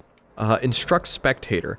This was another useful spell to most wizards actually. This spell allowed a creature to assign a task for a spectator, a variant of a beholder. Usually it was used to assign a spectator to guard an area or study an area. This will make more sense when we go over spectators. Wall of Blackstone. Wall of Blackstone will be a great way for us to transition to the magic items of beholders. Wall of Blackstone functions identical to Wall of Stone, except the wall was, of course, Blackstone. When we think of magic items for beholders, our first thought probably would not be, well, rock and stone. But Blackstone was ingenious of an item for its obscure nature. When Blackstone was within the effects of something like an anti-magic cone, it was as if it did not physically exist. Beholders had so many creative uses for Blackstone. They would use this as secret doors, holding traps like falling boulders in their layers ceilings, or even just keeping prisoners in true isolation. Other than Blackstone, there were several other items that were rather unique to beholders, yet extremely useful. Let's go over these quickly as they aren't insanely elaborate as you may think. First up is beholder armor. This was a suit of armor that came with a collar and straps at the end of it that would fix to the beholder's head and give it the ability to walk with a body of animated plate mail. Effectively, this increased the beholder's armor class and gave it to the ability to use its limbs. Very popular to beholder mages because they didn't have an anti-magic cone that would make the armor useless.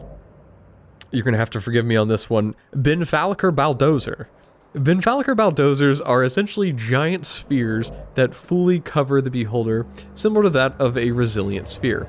Objects, spell effects, and creatures cannot pass through the sphere, and beholders created these weapons for both the use of much faster mobility and its ramming capabilities. In the most simple context of this thing, it is a giant ball that the beholder just got in and essentially turned it into a rolling pinball, or any of those inflatable ball games that you have seen where people play sports in a giant inflatable suit, except it was essentially a really powerful glass magical sphere. Display shackles. These were enchanted manacles that magically pulled the creature's limbs outward, creating a full spread look. This was done to better torture, humiliate, and hold their captives.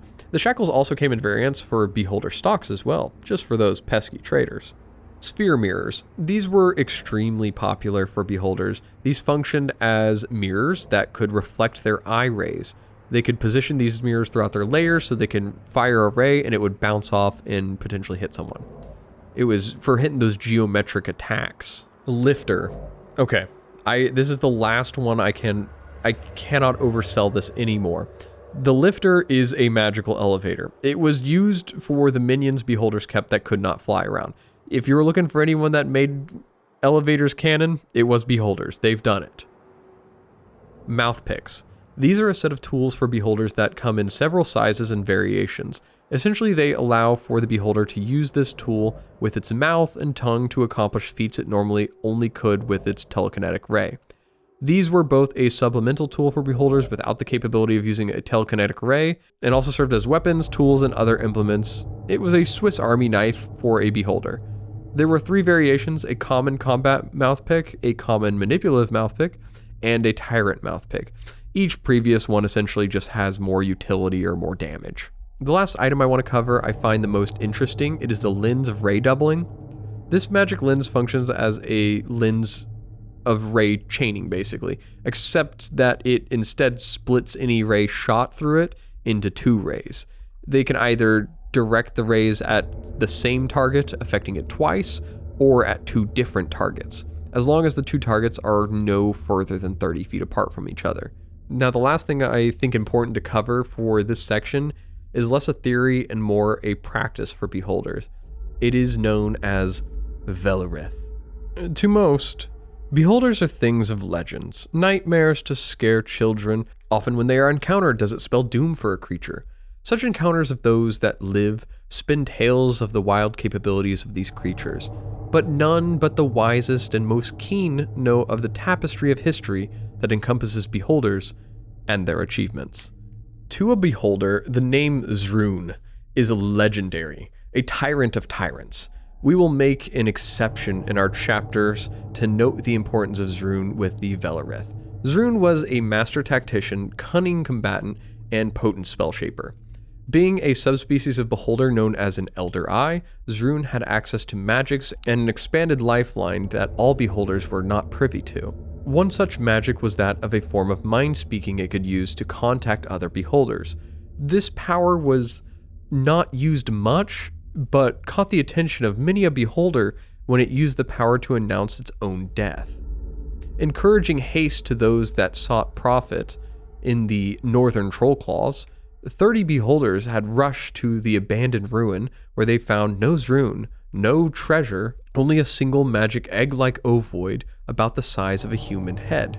Glowing with an aura enough to light the area, any beholder that came into the light received a mind message from Zrun. The message informed them the object was an Ithrim, and that if it was consumed, it would grant the beholder a new body as if it were reborn. Zrun had transcended into a spectral form and a new vigorous body, having found peace beyond the frailties of its kind. Among the present, the beholders fought viciously, but the moment the blood of a beholder was spilled, the egg shined once more in the radiance before it disappeared, stating, "Win the Velorith, and my Ithrim shall be yours." The game Undying is an old game supposedly coming from the command of the Great Mother herself. It is a sacred game of manipulation among eye tyrants that has led to the death of countless. Since as early as 1100 Dale Reckoning, there have been as many as 20 elder beholders that have survived as active participants in such a game, all sharing the same belief that success in winning the game will help them transcend. The Velorith is played by following as the chosen of Mistra do, working to promote the aims of the goddess of magic, to manipulate individuals, political outcomes, and social attitudes and customs to accomplish goals. Any direct confrontation between players, including destructive bloodshed, counts against the initiators, because it is seen as resorting to low methods of lesser races. The Velorith has 9 goals, and to win the game, a player must accomplish 5 of them. At this time, only 2 have been accomplished by surviving beholders. Each goal accomplished, however, rewards the one that accomplished it, or every collaborator in achieving it.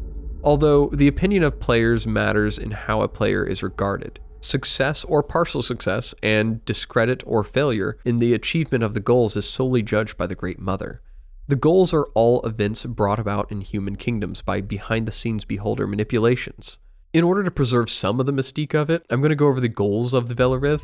Ed Greenwood did do a publishing in a 2-part article of the Velorith that covers each beholder and the goals they accomplished during these. I will cover some of that, but if you want to get the full story of that, these articles are online. The goals are as follows. Slay a god. Easy step 1. Obliterate a human city such that it is not rebuilt. Topple a ruling dynasty and then restore them. Create a distinct new race of sentience to equal the range of human.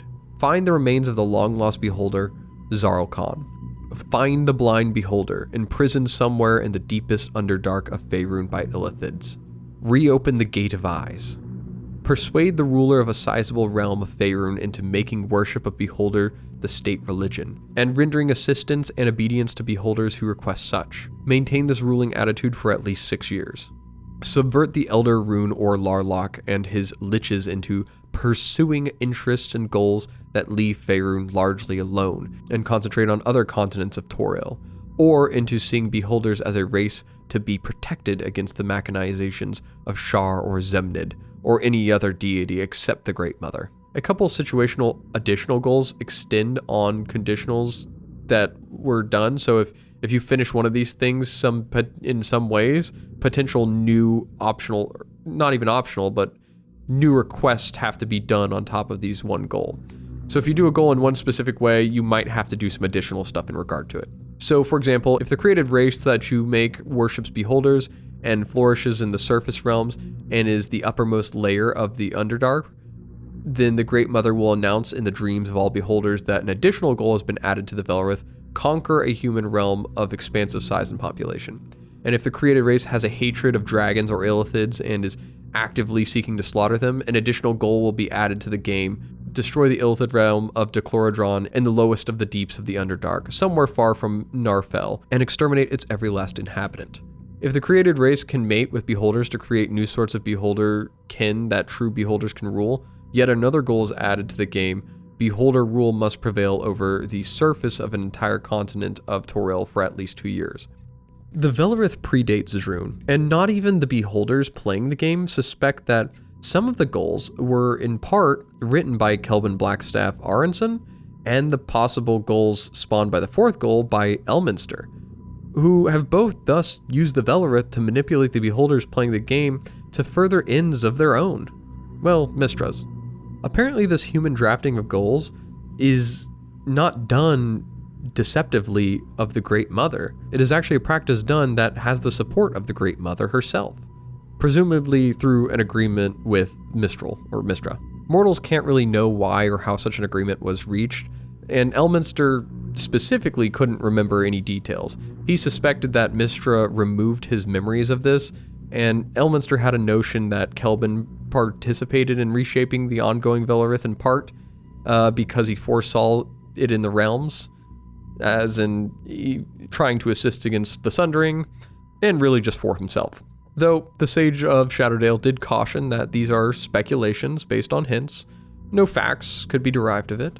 For your enjoyment though, because I know the Velorith can be a confusing topic already, but for your enjoyment, here is the list of participants and the basics of what they have done or did.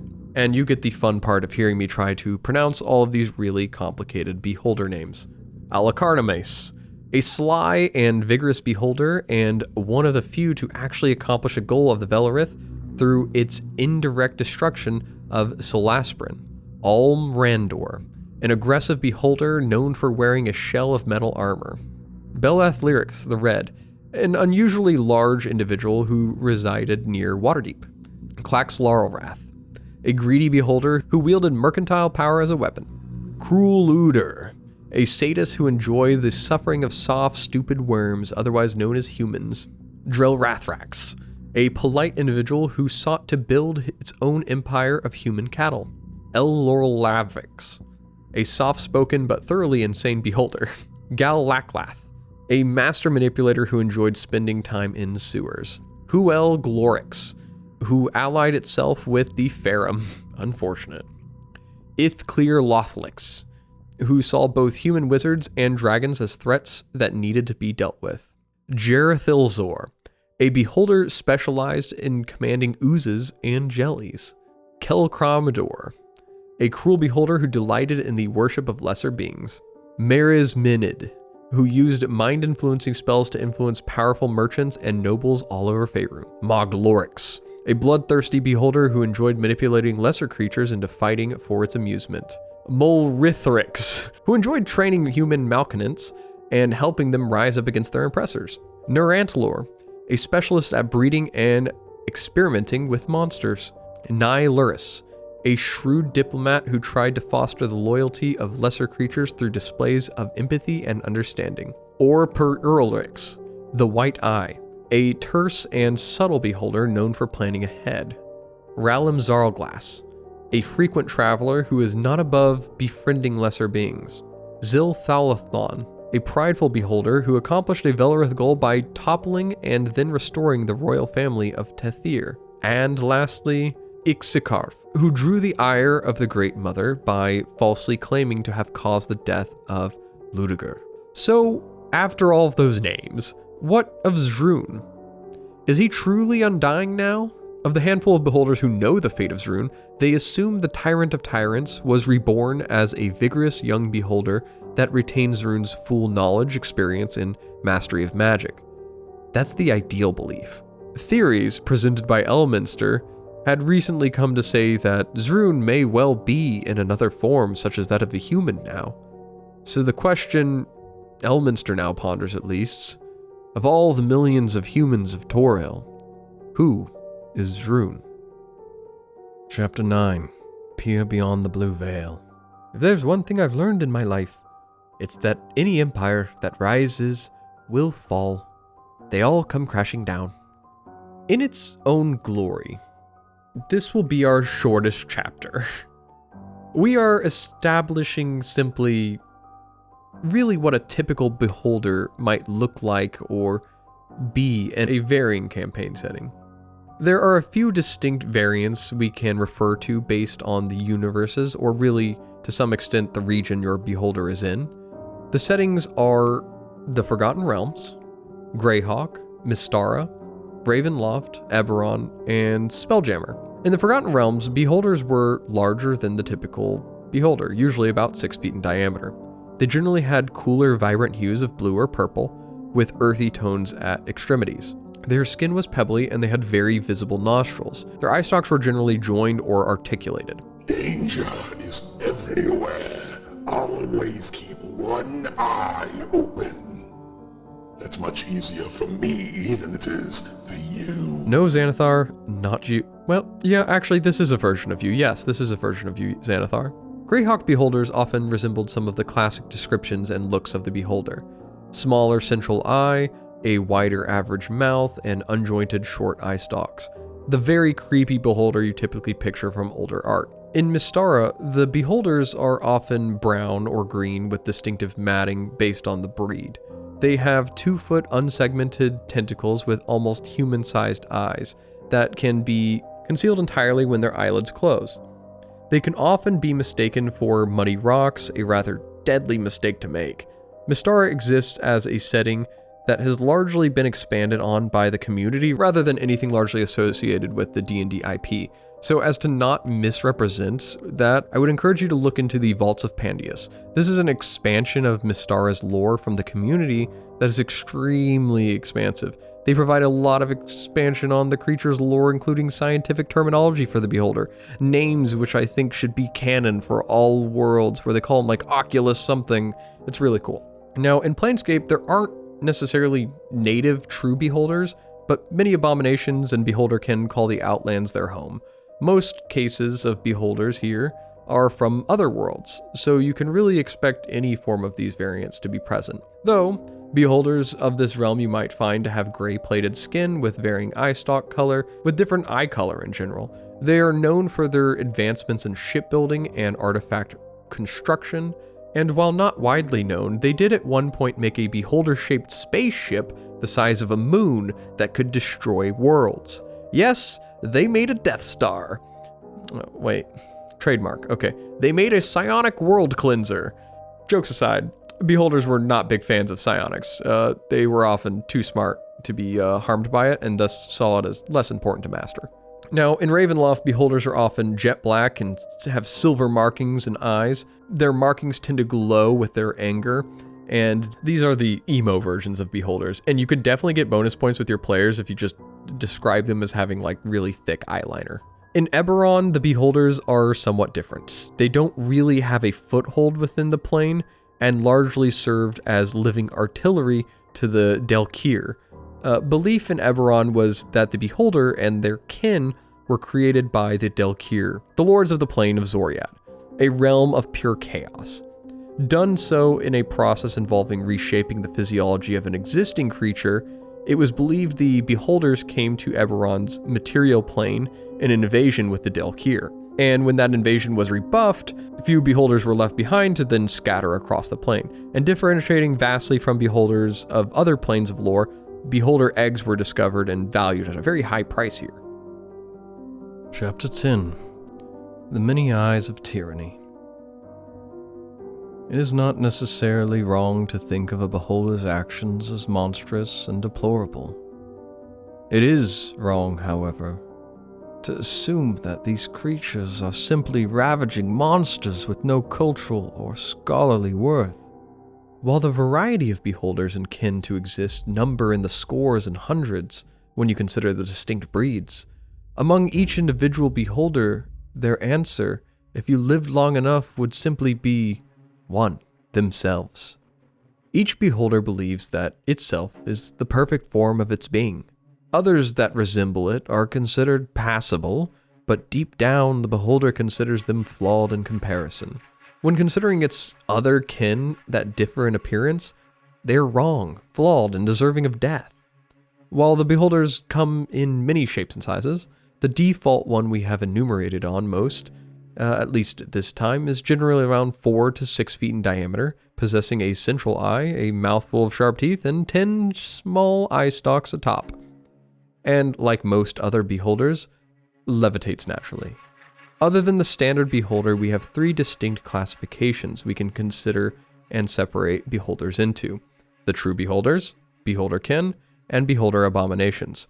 I will also cover some creatures with deep connections to beholders, so just be ready for those as well. True beholders are at their core the closest resemblance to what the ideal form of the beholder would look like. They may vary in some minor ways, but they are generally created in the same likeness, or are born as standard beholders. True beholders are at their core the closest resemblance to what the ideal form of a beholder would look like, at least in their perspective. They may vary in some minor ways, but they are generally created in the same likeness, or are born as standard beholders, which is just the same term. Beholder mages are a unique beholder that was slightly smaller than the traditional beholder. They were often the result of a beholder losing the capability of their anti-magic cone of their central eye. Either leaving their blinded eye open or keeping it closed, they would study at great lengths magic, and convert each of their eye stalks into wizard spell capable foci they called spell stalks.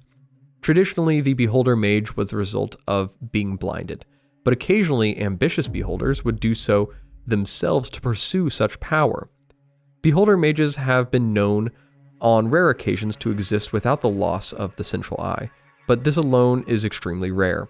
In communities, many beholders see the beholder mage as a beholder that has gone through battle scars, and generally accept the beholder for its constant strive for further knowledge and power. Beholder mages generally kept all functionality of their eye rays, with the rare case of keeping their anti-magic eye ray. They generally had the standard array of eye rays. To save us some time, if a beholder only has the standard array of eye rays, we can infer I am referring to the cause serious wounds, charm monster, charm person, death ray, disintegrate, fear, flesh to stone, sleep, slow, and telekinesis. The only real exception for the beholder mage was its ability to replace these eye stalks with the spell stalks, giving them access to a litany of wizard spells. It would also be important to note that some of these rays got combined or slightly modified as later editions came about, so as editions carried on, the rays would be the following by 5th edition: Charm Ray, Paralysis, Fear Ray, Slowing Ray, Innervation Ray, Telekinetic Ray, Sleep Ray, Petrification Ray, Disintegration Ray, and Death Ray. Eye rays like Charm Monster and Cause Serious Wounds were replaced with the Paralysis or Enervation Ray because the Charm Ray simply applied to both creature types, and the Enervation Ray replaced the Cause Serious Wounds Ray when the spell of the same name was phased out. So with that understanding, let's continue. Hive Mothers, often called ultimate tyrants and accepted by most normal beholders as a true beholder, mostly related to the overall size and power of the Hive Mother. twice the size of a normal beholder, hive tyrants have the same amount of eyes, but rather than eye stalks, the ultimate tyrant has eyes flush to the body, which their thicker flesh protects. These beholders can control up to 10 beholders as if an oppressive dominating leader, or as many as 20 beholderkin and beholder abominations, both of which will be covered shortly.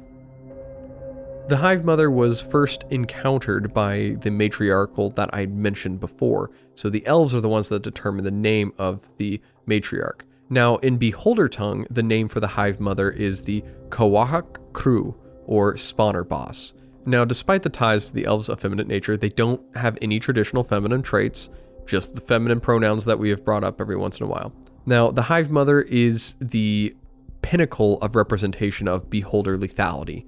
They will magically dominate other beholders and form large communities of beholders and kin called hives, which can eventually become beholder cities. Without the Hive Mother, there would be no hive. Hive Mothers had a couple unique features of the standard beholder. Due to their size of being around 12 foot in diameter, they would often have the ability to swallow creatures whole if they bit them. And regarding their eye stalks, they had the standard array of stalks, with the unique feature being they were more potent and the stalks themselves were closer to the body. Their primary unique feature was its ability to dominate other beholders and a much more rational mind. So, beholder priestesses. Similar to the Hive Mother, the beholder priestess is similar in the lack of actual connection to a traditional female anatomy. The priestess is a unique beholder that is only a temporary existence, bequeathed to Hive Mothers that are so oppressed by an enemy force that they turn to prayer to the Great Mother for aid. It is a rare occasion already, and even more rarely an answered prayer from the Hive Mother. Or in even rarer case, a regular beholder having its prayer answered if such Hive Mother has been deceased. Now, the Beholder Priestess has a limited capability of clerical magic, necromancy, and the capability to resist magic, up until such a situation is resolved. Beholders that gain the blessing undergo an evolution into a Hive Mother if they are just regular beholders, and that takes place over the course of 2 years. Now, Beholder Priestesses also utilized the standard array of Beholder Eye Rays, but they did gain divine spellcasting, so that's something to take away as well, including controlling undead, which is of very good note. Next is the Elder Orbs. To understand an Elder Orb is just ask yourself, what would happen if the Beholder didn't have to worry about getting old anymore? If it didn't have a restrictive lifespan? What feats could it accomplish? What would it change? That is what the Elder Orb answers. Such Beholder variants are rare, and likely some form of simple mutation to the aberrant origin. The Beholders still feel the vibrancy of youth into their 200s, but that feeling is juxtaposed to a somewhat failing body. Elder Orbs lack in some ways what their kin do not. They do not hold the ability to regenerate their eye stalks. If severed, they lose the function of close to half of them, and they furthermore cannot carry or reproduce any young. With these sacrifices though, they do gain a deeper intellect and understanding of magic, gaining access to many capabilities of magic items like wizards, as well as verbal spellcasting, and these beholders are often less willing to fight and less fond of other beholders like Hive Mothers, as they don't desire to compete for control over others. They are, in a sense, effectively immortal, but their overall longevity is hotly debated. As editions progress, they end up having levels in Sorcerer generally. Notably, for obvious reasons of age, they're less agile than traditional beholders too. Similar to the Hive Mother, Elder Orbs can control other beholders, and similar to Beholder Mages, they can cast spells, though in both manners less efficient than the other two. They also use the standard array of eye stalk abilities, but oftentimes suffer upwards to half of their eye stalks failing in age. Beholderkin are by extension a form of beholder which resembles beholders, but are often different enough to create hostilities between the two, unless in the presence of a much more powerful aberration like the Hive Mother. There are many more beholderkin than actual standard beholders. Beholderkin largely act similarly to beholders in the manner of arrogance, xenophobia, and general paranoia, but they are more likely to have outlying behaviors. So let's start with the first one. Death Kiss, the Bleeder or the Eye of Terror. The Death Kiss is often mistaken for a standard beholder, though where a beholder might play a vital game of keeping targets far away, the Death Kiss is a blood-sucking predator. Though instead of a traditional mouth, each tentacle at the end of its body is barbed and designed to consume the blood of creatures. The Death Kiss resembles beholders, but lacked their eye stalks and their mouth below their main eye, and instead were covered in 10, 20-foot long tentacles ending in mouths. Their bodies were 10 feet across, and their leathery skin was a modded gray, or a muted hue of the original beholder skin. Now, Death Kisses were capable of reproducing on their own. Their young incubated in the bodies of deceased members of their kind. Within a day, 1 to 4 Death Kisses would erupt from the corpse and would grow to full size within a month. Young Death Kisses were only half as powerful as their forebears. Now, Eyes of Terror, same thing, are solitary hunters, fully inheriting the paranoia and ego of their cousins, the beholders. If they encounter one of their kin, the result is often a mid-air struggle to the death. The loser's body becomes an incubator and breeding ground for the Death Kiss's offspring. And the Death Kiss is well known for its ability to enter into a dormant state to avoid starvation, uniquely only waking up to some form of stimulant that damages it. This tool could be used to draw creatures in close before it would then attack. And notably, the Death Kiss is really one of only maybe 2 beholder variants with a blood-draining attack. But unfortunately, it has specifically no real uses out of anything but its central eye, which merely gave it the ability to have dark vision. In some later editions, the Death Kiss, or Bleeder, or whatnot, had gained some limited electrical attacks based on an innate conductivity when it consumed blood, but that was later editions, of course. Now, the way in which the Death Kiss came about can be somewhat speculative, which some theories point to the beholder itself manifesting the creature in its dreams of massive blood loss. Now, without changing too far from the same topic there was an undead variant of the Death Kiss, just called the Death Kiss Beholder, and there wasn't a terrifying difference in their capability other than that they could be controlled as undead are. Notably, they had a also banshee-like scream that would disorient their foes before they would rush in. Eyes of the Deep. Now, these varied greatly from the traditional beholder. They had a reddish, like chitinous hide, rows of sharp, shark-like teeth, and 2 long antennae with eyes at the end. These beholders live in water, particularly some of the deepest parts of the ocean. 2 arms with large lobster claws use illusions to bring creatures close to the clutches. The Eye of the Deep uses a light spell it emits to communicate, which is a process consisted of varying amounts of light pulses. And a particularly nasty effect of the Eye of the Deep's central eye was later clarified to cause a stunning effect. What made this stunning effect unique was it was produced by the eye creating an insanely bright light after it drew creatures near. These creatures were entirely self-interested and would likely alliance with any others like Sahugin to further their own means. Now, there have been speculations in earlier editions of these creatures laying eggs that are fertilized rather than traditional beholder reproduction ways. This could also be a possibility. When we consider the powers of the Eye of the Deep, they could emit light with one of their eyes and use some form of paralytic or holding ray with the other. Most notably, the Eye of the Deep could channel the 2 rays together to create a major illusion. It would use this for many purposes, including teaching their young, entertaining one another, or feigning reinforcements. The Eye of the Deep would primarily hunt by paralyzing creatures and using its large lobster claws to crush them. Now, Goth were known as Night Eyes. These beholderkin were known for their ability to consume both flesh and magic. They were rapacious and despotic creatures that sought to extract tribute from anything weaker than themselves and often attacked adventurers merely to acquire their wealth. A Goth's floating body was similar to that of a standard beholder. They had 6 eye stalks along with 4 feeding tendrils that sprouted from their lower half of their body. The most obvious feature of the Goth was its central eye, which was surrounded by a ridge of flesh and 12 to 15 small normal-sized eyes, which were all used for sight. The most well-known breed was the brown and modded purple and gray one. Now, Goth lacked the extreme xenophobia in standard beholders, and thus would form clusters of small societies among their own kind. So in total, they have 10 tendrils, but 4 of which we know dangle below. The idea for the Goth was that it was potentially created or bred as a weapon against wizards, mostly offensive. Most common beholderkin can stun its enemies with a central eye. Goth were not creatures of the material plane, and often the result of mishaps by spellcasters when trying to conjure spectators.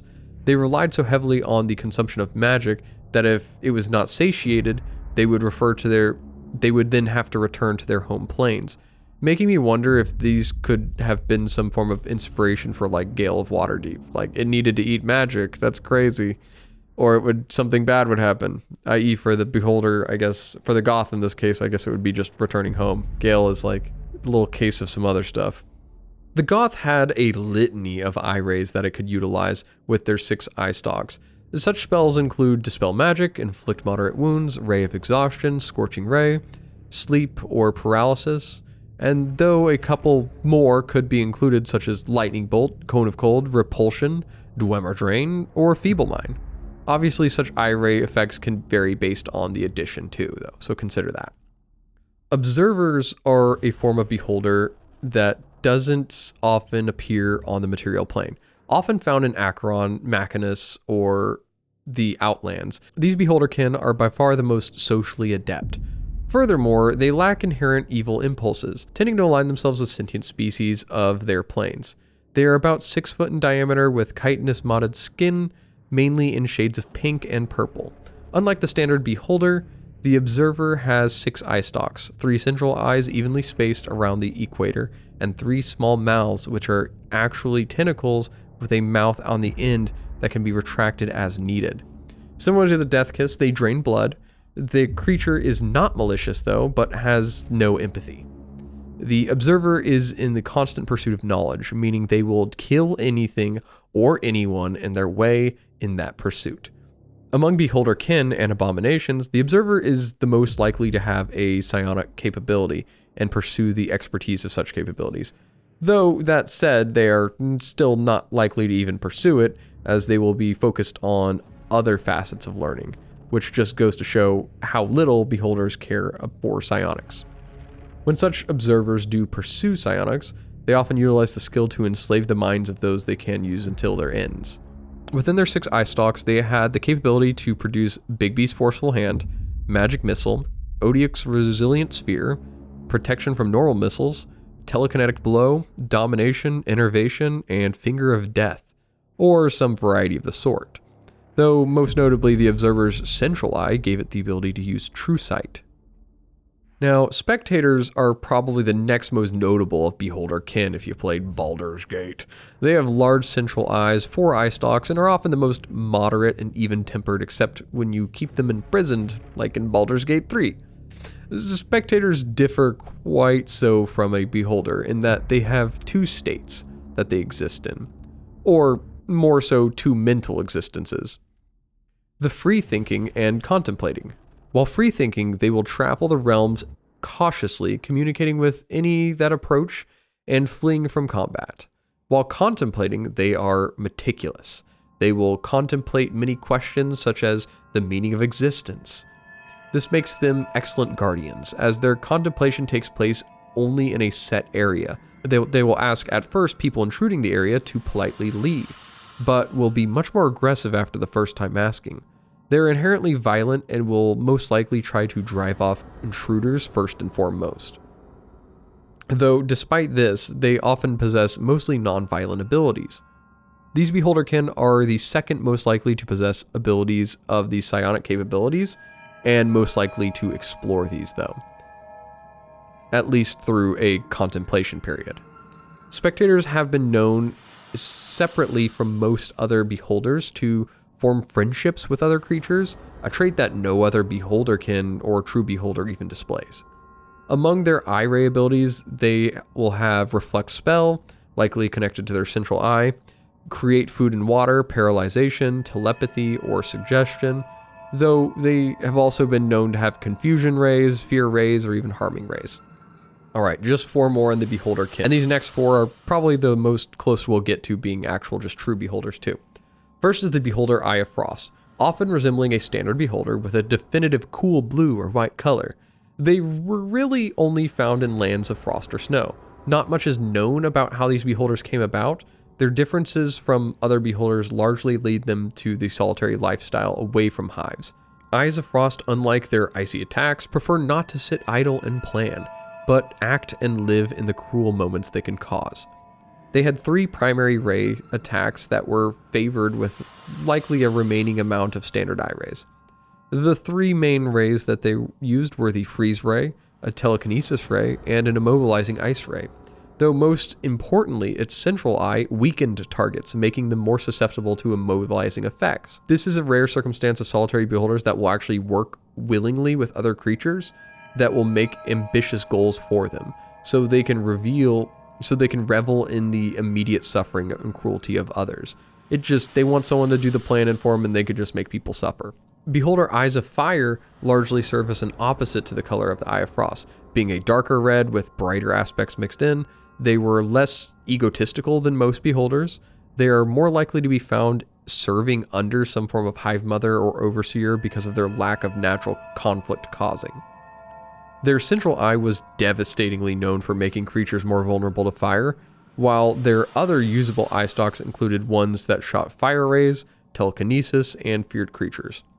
Notably, when they were severely wounded or even outright killed, they did have a tendency to exploding, making them one of the beholders you would have a hard time harvesting if it were slain. Next is the Beholder Eye of Chaos. Eyes of Chaos arose from an ancient beholder eye tyrant that sought to tap the power of the shard of pure evil that created the abyss.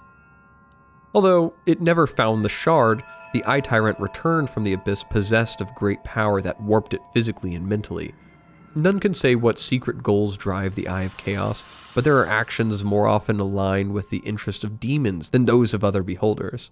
The Eye of Chaos warped reality in combat. Its central eye made creatures fumble their actions and choices, while the other rays included telekinesis, blinding, confounding, which convinced a creature to move itself, a maddening ray that dominated a creature for one turn, a fear ray, and a teleporting ray that could move a creature up to 50 feet away in a random direction. What made this beholder so deadly of an adversary was its unpredictability of its actions, choosing most targets randomly, but often with deadly efficiency. The last such beholder to cover before the abominations, and the last one to the beholder kin, is that of the variation of the Hive Mother herself, the Beholder Ultimate Tyrant. Somewhat a variant of the Hive Mother, these beholders were native only to the Far Realm and commanded the respect of several beholders they encountered. We addressed earlier that the Hive Mothers would on occasion be called Ultimates, but this distinct version is slightly different mechanically, while looking very similar in appearance to the Hive Mother. What separated the two was largely in the effects of the eye rays. The eye rays of the Beholder Ultimate Tyrant were as follows. Starting with the central eye, it was devastating. It would not only be an anti-magic cone, but also dazed and slowed creatures within its effect. From there, the rest of the rays were 1. A madness ray, which could cause a creature to be confused who is friend and foe in a fight. The unraveling ray, which was a ray that would force a target to start unraveling at the seams, taking damage every turn, getting worse if they failed. The withering ray, which would both weaken and drain an enemy of health. A burning ray, which would burst them in fire, a telekinesis ray, a frost ray, a petrification ray, a disintegration ray, a ray of attraction, which would bring creatures closer to it, and a ray of repulsion, which would push them away. And that is all the rays. Now on to abominations. The Beholder Abomination, a unique form of beholder most often created by Hive Mothers for a specific task or goal for a community.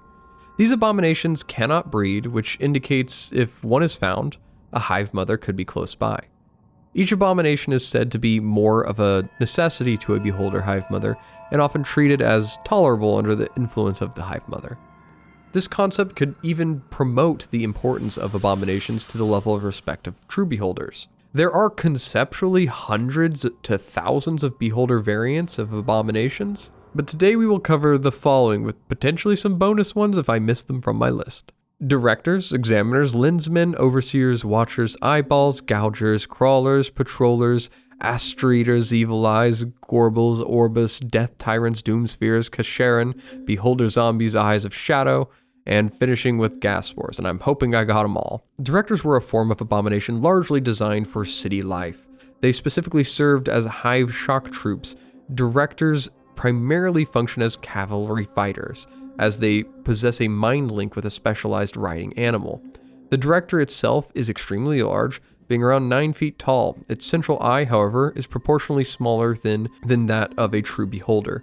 Directors possess only 6 eye stalks atop their bodies and 3 clawed tentacles located under their undersides. The creatures use these tentacles to ride their mounts.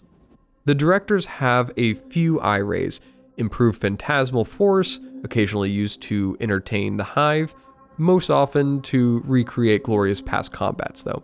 But most other eye rays were used for combat, including burning hands, deflection, innervation, magic missile, slow, and wall of ice. Now, examiners are magical researchers and sages of the beholder hive. They often act as advisors to the hive mother. Examiners resemble hairy spheres and do not possess a central eye. They have 4 jointed eye stalks, 4 jointed manipulatory limbs, and a mouth on their underside. Examiners can use weapons, tools, and magical items as well as humans can. Their main use of their eye power included the enlarge/reduce spell to set off traps, or for reducing a creature's side, placing it in a small hole, then removing the effects of the reduction to crush the creature. They also have identify, tongues, and legend lore to further the research practices. Similar to directors are lensmen. Lensmen primarily function as shock troops for the beholder hive, and are perhaps the least beholder-like of all beholderkin.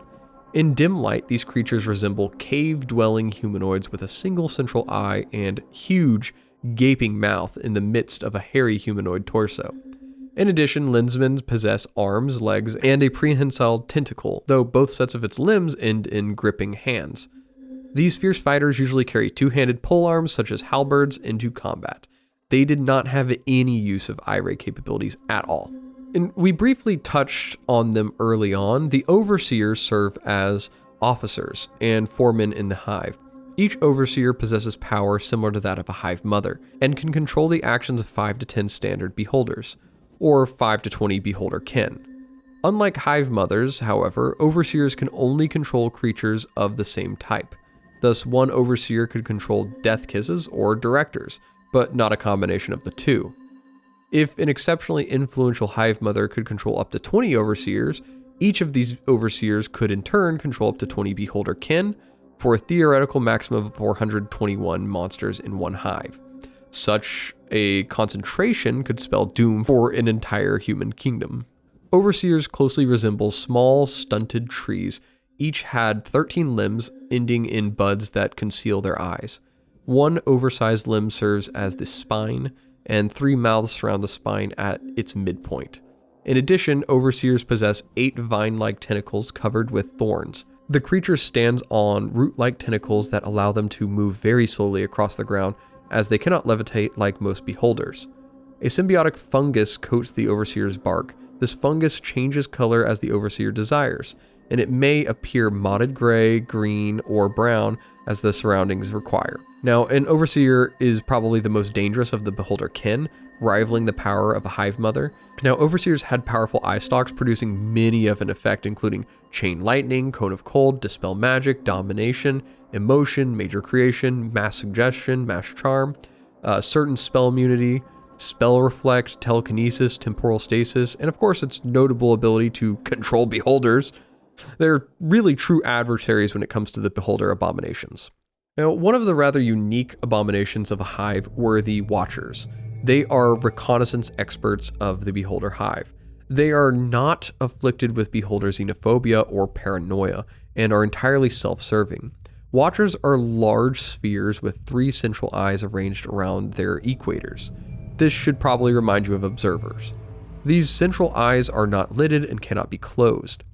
Watchers also possess a circle of smaller eyes arranged like a crown above the circle of its central eyes. Another large unlidded eye sits atop the Watcher's summit and stares directly up. The Watcher's mouth is situated on its underside, and just behind the mouth is a long fleshy tentacle with a barbed pad at the end. Watchers are opportunistic feeders. They eat carrion and sometimes devour enemies they have stunned with their tails. The Watcher's small eyes have no powers, but each large eye has several uses. The eye on the top, referred to as the compound eye, has 3 different powers: message, tongues, and suggestion. The 3 central eyes have 2 powers each. One eye possesses true seeing and ESP, and another one can be used for advanced illusion and demi-shadow magic. And the third has telekinesis and teleport.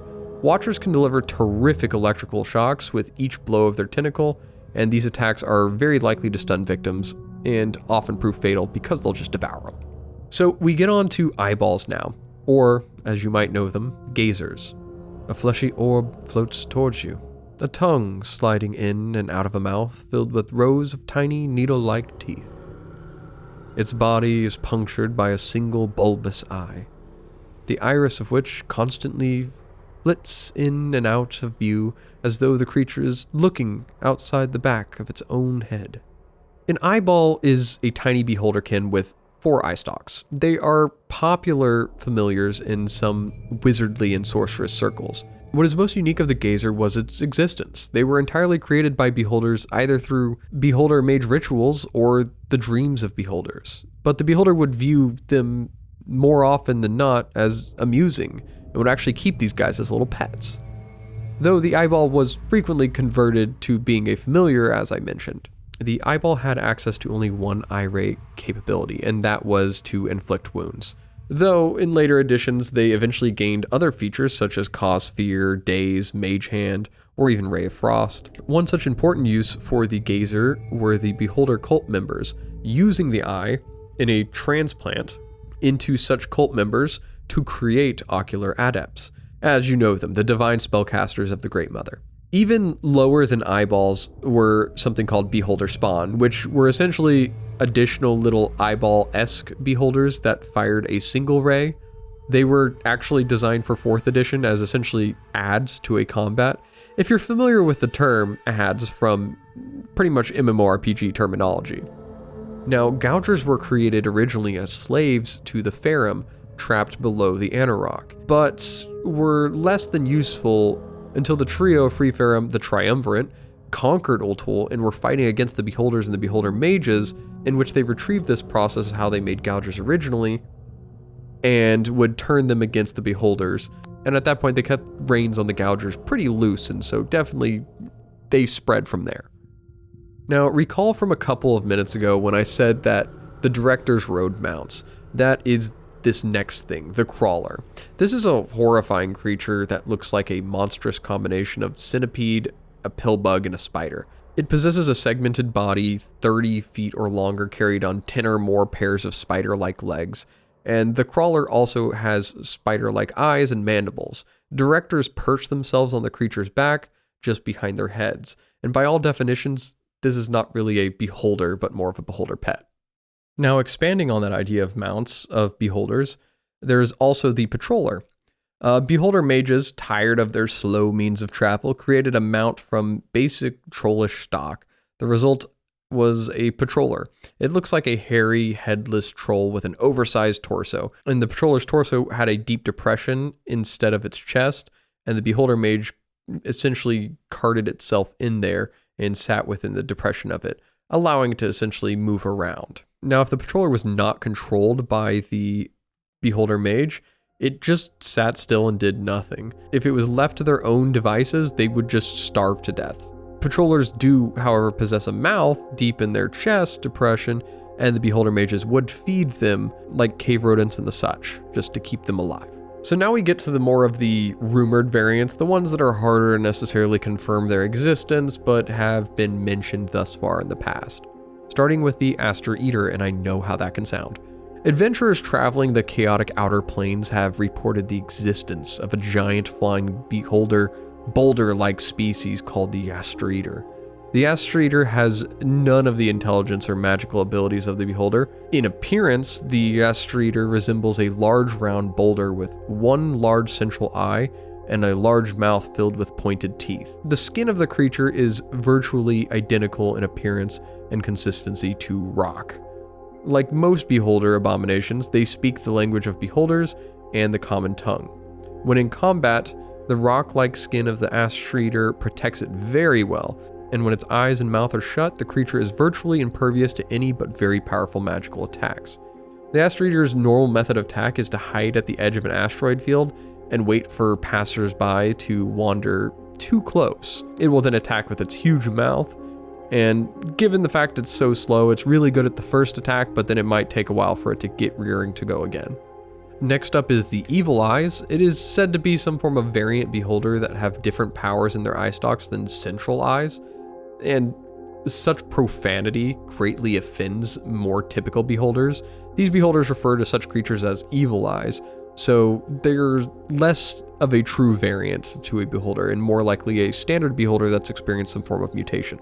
Next up is the Gorble. A Gorble usually appeared as a red globe of slimy and rubbery material, with 6 tiny red eyes on short, retractable eye stalks on the top of its head. They had a pair of stubby clawed legs, and despite the shortness of their limbs, these creatures were quite agile and dexterous. Their mouths were small, yet very rubbery, and could stretch to 18 inches in diameter. Unfortunately, it had no eye stalk abilities, as the stalks ended in claws. The Gorble could levitate, but if sufficiently damaged, they would just oddly explode. Weird nature of some beholders in doing that. Next up is the Orbis. The Orbis is an undersized white beholderkin possessing a central eye with no eye stalks. It acts similarly to a beholder mage. The Orbis were almost unique to the necessity of actual spelljammers, as they functionally served as a spelljammer helm for beholder spelljammers. They lacked any useful combat skills and were largely protected on spelljammers by the Hive Mother herself. Next is the Mind Witness. The Mind Witness is a beholder captured by illithids and placed within a brine pool undergoing seramorphosis. They are by all means no longer really a beholder in personality and more a servant to expand the telepathy of the illithids. Mind Witnesses had all the capabilities of both beholders and illithids and would typically begin by unleashing a mind blast on an opponent, then following up with eye rays from its 10-stalked eyes. Like a normal beholder, each eye had a different power, namely Charm Monster, Charm Person, Disintegrate, Fear, Finger of Death, Flesh to Stone, Inflict Moderate Wounds, Sleep, Slow, and Telekinesis. In addition to the abilities granted by its eyes, a Mind Witness would also be able to use the following psionic spells: Charm Monster, Detect Thoughts, Levitate, and Suggestion. If forced into melee combat, the Mind Witness was able to resort to attacking physically with its tentacles, though in large the Mind Witness was entirely subservient to the illithid masters, and if it was ever separated from such a connection, it would seek out some other form of creature to serve. I talk a lot about the connection of the Mind Witness with Flumps in my Flump lore video, so if you want to check that out, that's where you would go for that. Next up is the Gibbering Orb. Alright, so we have been cooking with some dangerous stuff in the lab, and at least we were in 3.5 D&D. The Gibbering Orb was the combination of asking the question, what if we made an epic level creature combining the primordial ancestors of both the Beholder and the Gibbering Mouther, and gave it traits of both monsters, but at vastly increased power? While it lacks the anti-magic eye, it inherits the Gibbering Mouther's amorphous biology, maddening-inducing voices, and swallow-whole attack. It had 24 different eye rays, including, but not limited to, Cone of Cold, Disintegrate, Dominate Monster, Energy Drain, Feeble Mind, Finger of Death, Flesh of Stone, Greater Dispel Magic, Harm, Hold Monster, Horrid Wilting, Implosion, Inflict Critical Wounds, Lightning Bolt, Magic Missile, Mordenkainen's Disjunction, Odo's Irresistible Dance, Baleful Polymorph, Power Word Blind, Power Word Kill, Power Word Stun, Prismatic Spray, Slay Living, and Temporal Stasis. All of this supplemented by its ability to temporarily gain the powers of spellcasters that it consumed. Sometimes designers asked if they could and not should they. Now onto Eye Tyrants. Now we have more or less covered the concept of an Eye Tyrant, and it sounds like it's more of a synonym with more just beholders as a whole, just the standard beholder. But in a sense, a good way to look at this is an Eye Tyrant is a solitary beholder that has suppressed xenophobia and paranoia and chooses to live as the leader or ruler of a community or organization that includes other creatures. We know that the terminology chosen for this can be determinant on each beholder because they could be exiled, they could be demented, or whatnot. This doesn't necessarily mean that the Eye Tyrant likes, respects, or understands the creatures it chooses to associate with, but it does distinguish between individuals of other races and communicates with them on a regular basis. An Eye Tyrant is still ruthless at eliminating threats itself, whether from another beholder or some other powerful creature. It just doesn't have an insane fear that any creature not under its direct control is working for an enemy. Most known beholders who choose to interact with humanoid society in any way are eye tyrants. One such example of an eye tyrant that leads an organization of humanoids is Xanathar. Speak up! It's really hard to hear you for all of the screaming. No. I'll have to stop the screaming myself.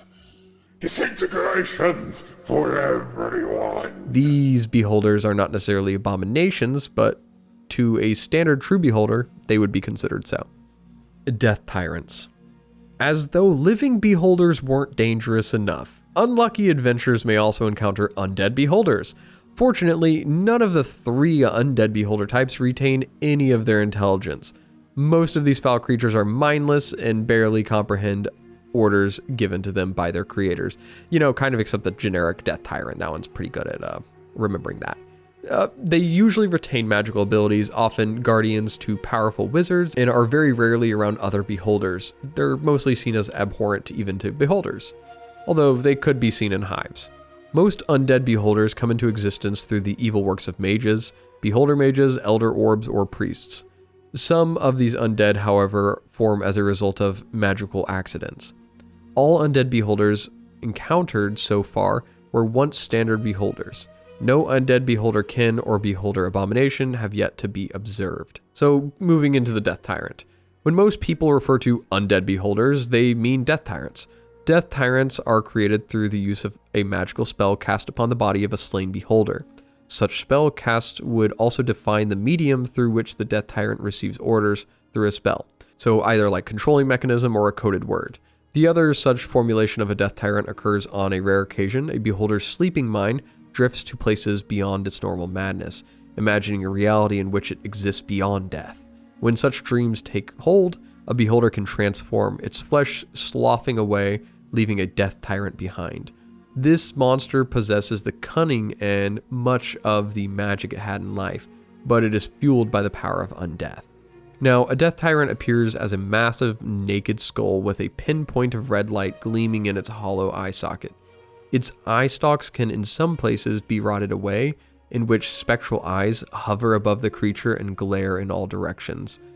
They more often bear horrible gaping wounds encrusted with mold and other signs of decay. And in addition, some of their eye stalks may be missing and others may just not move. And when not in combat, all their eye stalks tend to fall limp.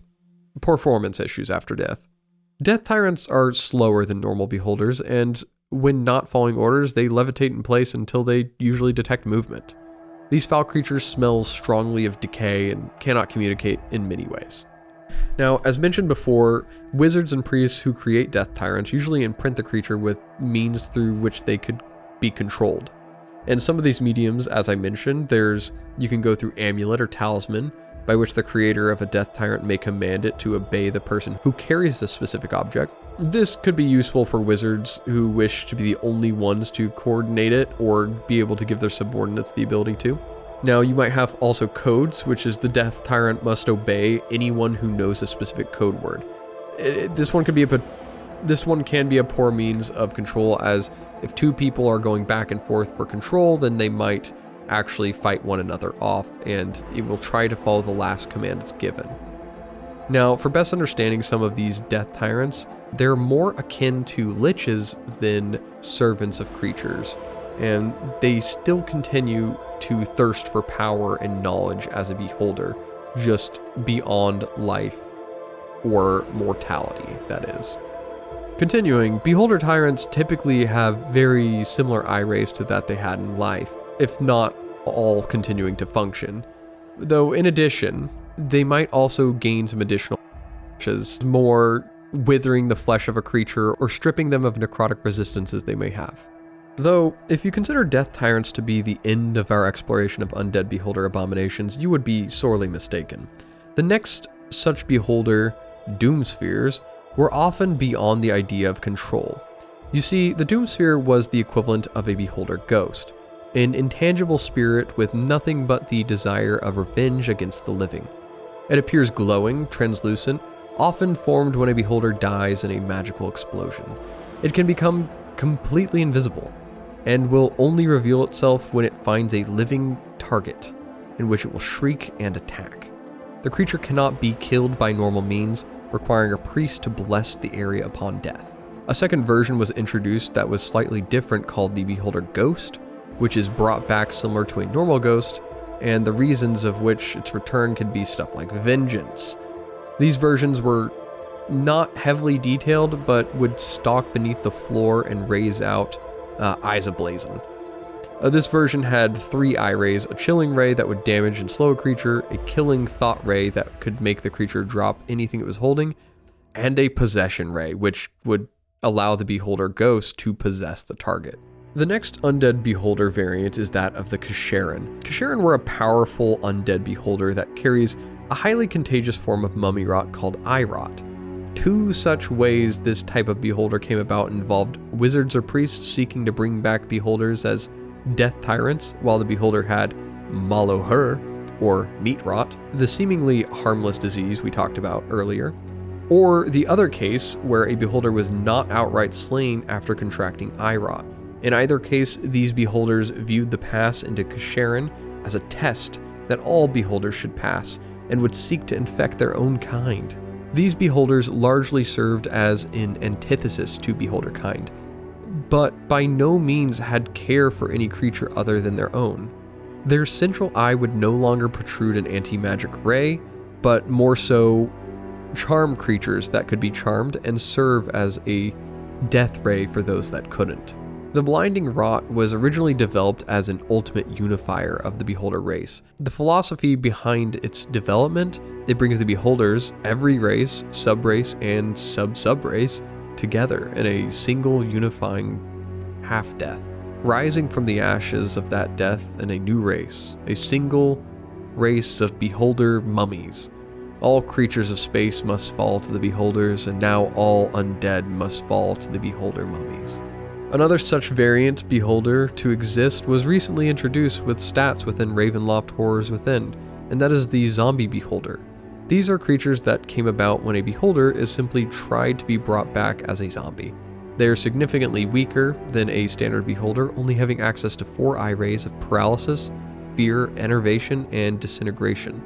Unlike many beholders, they do desire to bite creatures, seeking first to paralyze creatures so they can close in for the bite.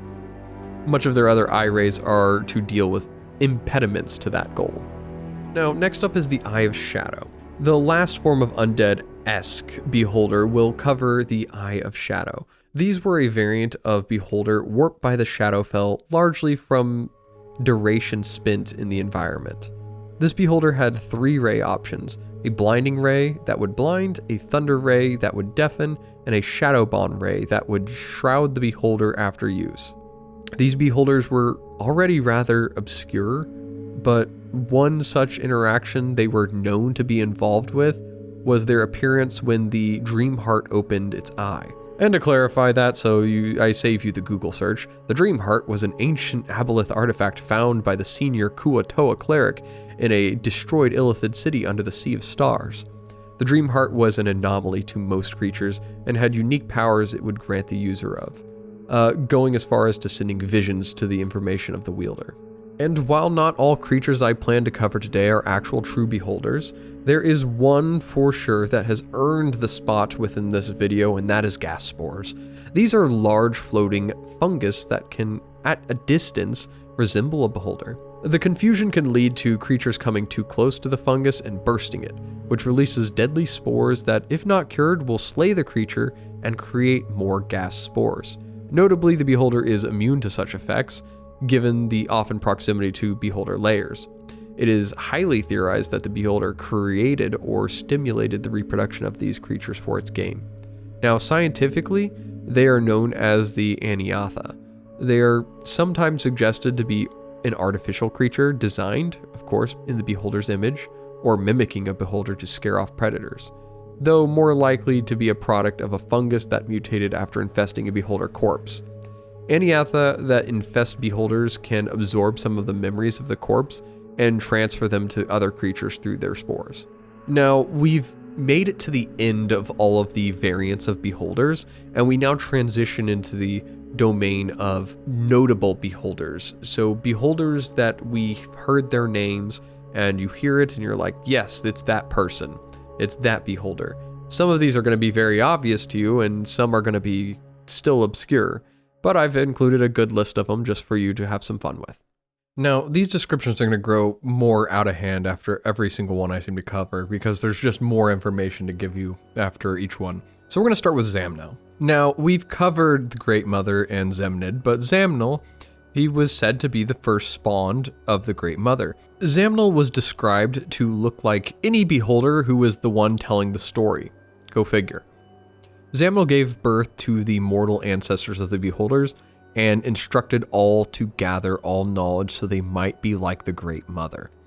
Next up is Vikrispa, who is known as the first beholder mage. Vikrispa is well known as a true beholder that lost its eye in battle, but its mastery of magic made it the first to develop planar travel.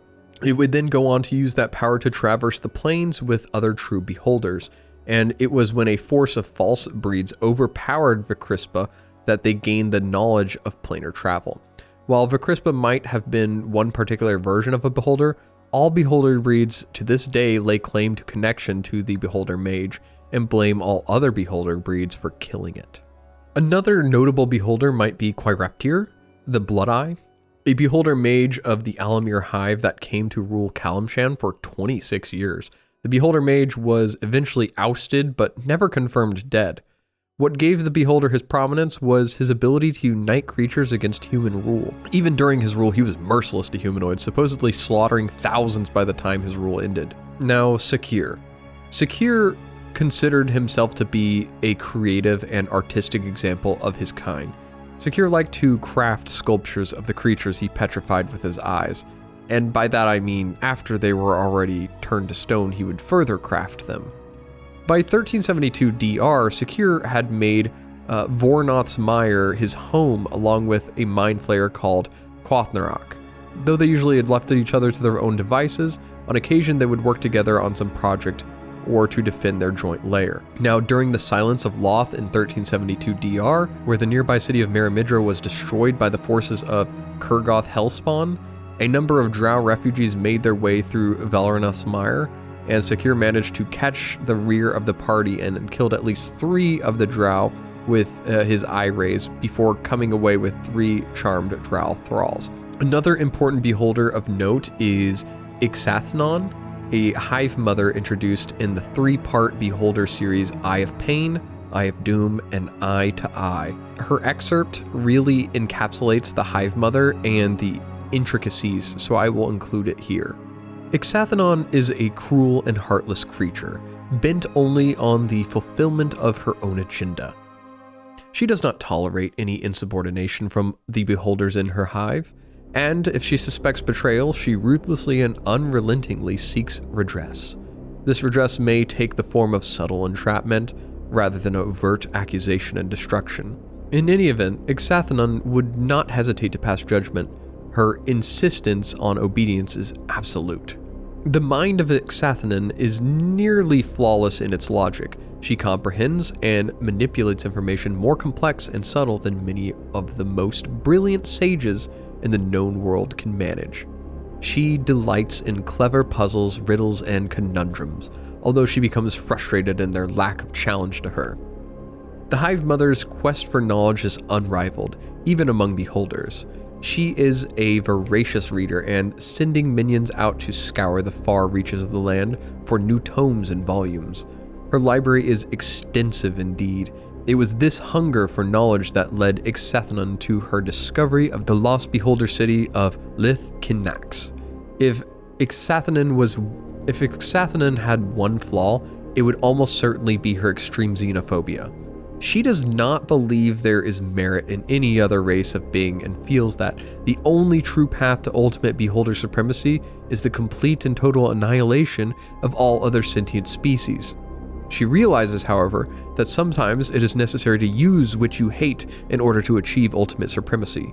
So she has checked her own abhorrence in the interests of building the hive to full glory.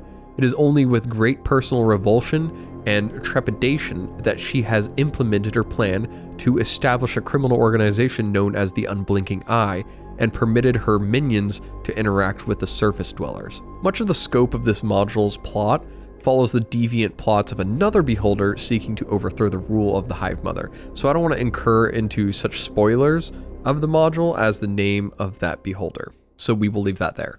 So it's time to talk about Large Luigi. Large Luigi is a beholder who hails from the planet Hakatha. He was one of the few beholders who was able to ascend the spindle and gain complete knowledge of everything. Before I go too far into Large Luigi, I want to make good on a promise from very early on in this video, and that is to talk about the beholder planet of Hakatha. Hakatha is a disk of water floating in realm space. It has a single large mountain called the Spindle jutting from its center.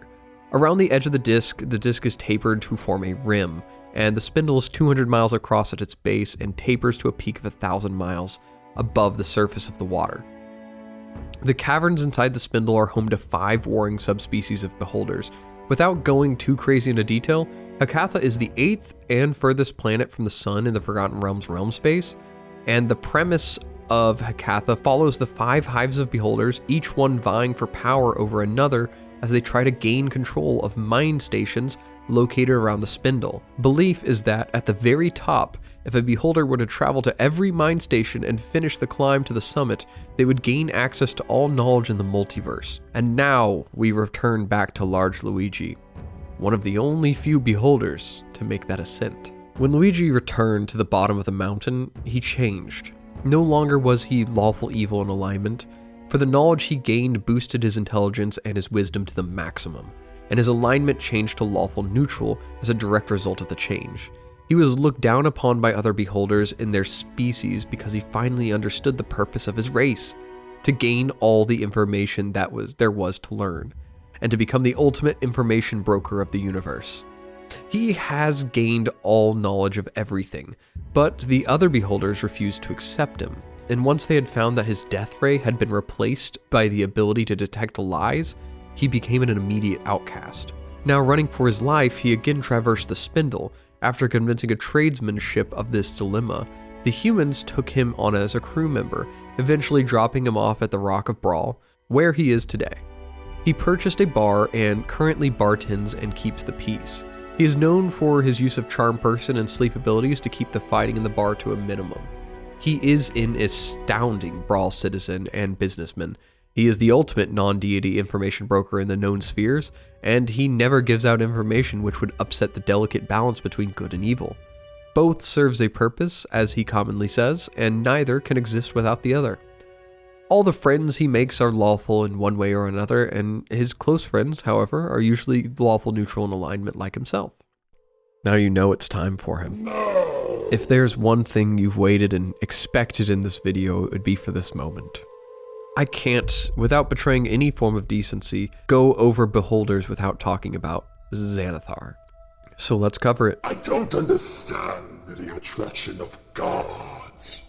Why would anyone worship anything other than me? Xanathar is not more so a name, but a title of a long period of beholders that have run a crime syndicate beneath the city of Waterdeep. The rise of power of the Xanathar cult came about sometime likely between 1300 DR and 1350 DR, when the first Xanathar of the same name arrived to Waterdeep, following the Bane Knight beholder named Xantrith. Xanathar was originally tasked with killing and replacing the Lords of Waterdeep with pro-Zentrum supporters. Remember early on in this video when I talked about the beholders fleeing the Anarok Desert and finding their way to Zenthal Keep? That's where this connection is established. With Xanathar being tasked to finding pro-Zentrum supporters, he actually found opportunity in the fact that there was a lack of a thieves guild, and made the choice to abandon his mission in favor of claiming the title of the Thieves Guild of Waterdeep. Thieves? Oh, thieves are the worst. I hate anyone that handles my stuff when I'm not looking. Especially if they don't put it back where they found it. Ugh. Now, the lair was established within the sewers of Waterdeep, but has varied in location over time. It was sometime in the late 1360s that the Elder Orb Kira Sakai, a beholder of the Grey Peaks Hive and a slaver of Skullport that founded the Agents of the Eye, had sought to expand his own operations and was believed to actually be the first one and successor who defeated the original Xanathar, after distracting him with another beholder named Ut, who was essentially a distraction that got in Xanathar's way. Xanathar defeated him, but when he was in his weakened state, the second and succeeding Xanathar, Kira Sakai, slew Xanathar and, in order to maintain anonymity, took the title of Xanathar for himself. Though, of course, this information is speculated, as some believe the first Xanathar was slain by the heroes of Waterdeep, at request of the Lords of Waterdeep in the module Eye of the Beholder. Most servants under the new Xanathar, Kira Keskai, were charmed. Under the rulership, this beholder expanded the slave trading operation of the Beholders Guild to control a third of Skullport's marketing and driving out or dominating all other beholders of Skullport and the Undermount. Now, of course, such aggressive expansion wasn't without cost. The pursuit of this beholder ultimately led to its death, at the hand of either adventurers or the Lich Varine. After this, we enter what I would deem to be the Dark Ages of Xanathar succession, a time where only a few beholders lasted long enough to gain recognition or be noted for their accomplishments. Now, during this time, it was likely a Xanathar would serve only for a short time. The first such beholder and third Xanathar was Xandal's Rithral, not well known for their massive accomplishments, which were often confused with other beholders attempting to establish footings in the city. Now, Xandal's Rithral was the first beholder to establish that the title of Xanathar could be passed on, when it actually chose to retire the position it held for its own safety. From then would we see the succession of 9 more beholders as Xanathar before we come to Izulktar. Izulktar was part of a bigger cluster of a hive of beholders and held the title really to pass information on Waterdeep back to its hive. But it held the title only shortly before it actually grew bored, at which it requested a replacement from its hive. And that is the point where we first meet Zushax. Sticks and stones may break my bones, but swords will never hurt me, as long as I stay really high and shoot down at an angel. The youngest and most ambitious beholder to hold the title since Kira Keskai. Now, Zushax was by far one of the most cautious of beholders, not for its anonymity, but for simply its own safety. Alek thing. Yeah, you're definitely not wrong with that, Zushax. This beholder was extremely paranoid and a megalomaniac, having so much more of a sense of self-importance and desire for power that this likely could have led to his own ousting of the hive he was part of. The beholder was willing to take strong chances that often paid off for its own benefit, even if it meant risking the Xanathar's greatest secret, and that was that the Xanathar was actually a beholder. Until now, many that the Xanathar ever let get close to them were charmed or dominated to a point where they either had no memory of what was happening during their charm, or they didn't live long enough to tell the story of their discovery. Though Zushax saw this as a tool it could use to spread fear in its upper ranks. Now, you might be asking, what's the goal of Zushax? He's clearly got a grand sense of self-importance and desire for wealth and power, while the same core reason we have talked about for many beholders desiring: knowledge. You see, in his first year of gaining power, Zushax read the entire collected knowledge of all Xanathars before him. His ambition and desire for knowledge was insatiable, going as far as his desires would spread like wildfire, from wanting agents in the Candlekeep library to taking full control of Skullport, the latter of which we know to have actually happened by 1492 DR. The location became a haven for his Thieves Guild network, where any of the businesses that remained in Skullport were forced to pay protection by the guild to even exist. The extent of such rule led to some negotiations with the Zhentarim, which ultimately failed, leading to a feud in the streets of Waterdeep, reminding us that Xanathar has always, and always, will never truly be aligned with the Zhents. Now, our 14th Xanathar, Zushax, has made quite the name for himself in Waterdeep, expanding the title of Xanathar from more of a title of mysterious chatter to closer to public understanding. that the leader of the guild was certainly some form of long-living being. Knowledge of the Beholder's identity certainly grew too, beyond the higher-ranking individuals, to more members over time as well. Now, there are two such notable notations some can recall if they know much of Xanathar Zushax.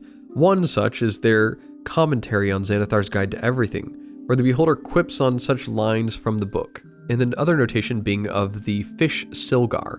Often depicted as a koi fish, Silgar is what Xanathar has convinced himself is a prized pet. Silgar is also best represented as what we would call a title as well, as the fish itself has been replaced many a time when the anger of Xanathar has blown up the poor fish. Regardless, the importance of Silgar is to note for use that something conclusively had gone awry with Zushax's intuitive mind, which would mean he is marked demented by other beholders. This in turn means despite being part of a beholder hive at one point, he likely no longer is. And now we may have covered a great deal of beholder lore, so much so to likely incur the confiscation of my transcript by Xanathar himself, but I could not include everything within this video. The majority of the sources I drew from create a more or less concise summary of the information, though a couple sources at some point have been deemed non-canon. Now, I do acknowledge that what is deemed canon can be rather subjective, so I had to make some decisions when it came to what resources would make the most accurate definition of this monster. So with that said, I want to point you in the direction of beholder resources that have been deemed non-canon, or I did not use on the account of it creating more confusion in the total lore. There are two such sources we will talk about. The first is the Ecology of Beholder, which introduced the method of beholder flight, recorded as being a magical organ called a levator magnus, located in the center of the body surrounded by the creature's brain. This fact was retconned and replaced with the current obscurity of either buoyant organs or a layer between the external bone of the beholder that we have previously mentioned filled with this tisium. The next such source is one I am probably the least excited to not include, and that is the Complete Guide to Beholders, a source that was published as a form of third-party content within the time of 3.5 D&D. The lore introduced for the Complete Guide of Beholders was popular at the time for how much it expanded on the lore, but in a different direction to the way we have explored it today. There are aspects and similarities that could be concluded, but much of it introduces new concepts that never really got expanded on in the modern lore. Some of the standout inclusions I think are fun would be the Beholder Cultist class, the magic bracelets specifically designed for the Beholder eye stalks, and the 9 Dominion territory concept. So while I may not have talked about it today, if you are interested in other forms of imaginations of this creature's lore, I would encourage you to consult that lore. Look at me in the eye and say that, The villain said, turning 3 new eyes to face the hero. Chapter 11, The Great Eye. I closed my eyes and waited to die. You know nothing, The beholder said. Its voice was harsh and rasping with a pronounced buzzing underneath each syllable. You stand with my sight, and if it were my desire, you would already be dead. You do not understand the purpose, my purpose in this place. I opened my eyes. The creature hovered before me, a nightmare sculpted from chitin and flesh. Around the mighty head, powerful black tentacles flexed and twisted. Occasionally, one of the eyes would turn and fix on me, sending an involuntary shiver down my spine. But it was the central eye that held my gaze, seeming to devour my thoughts before I could speak.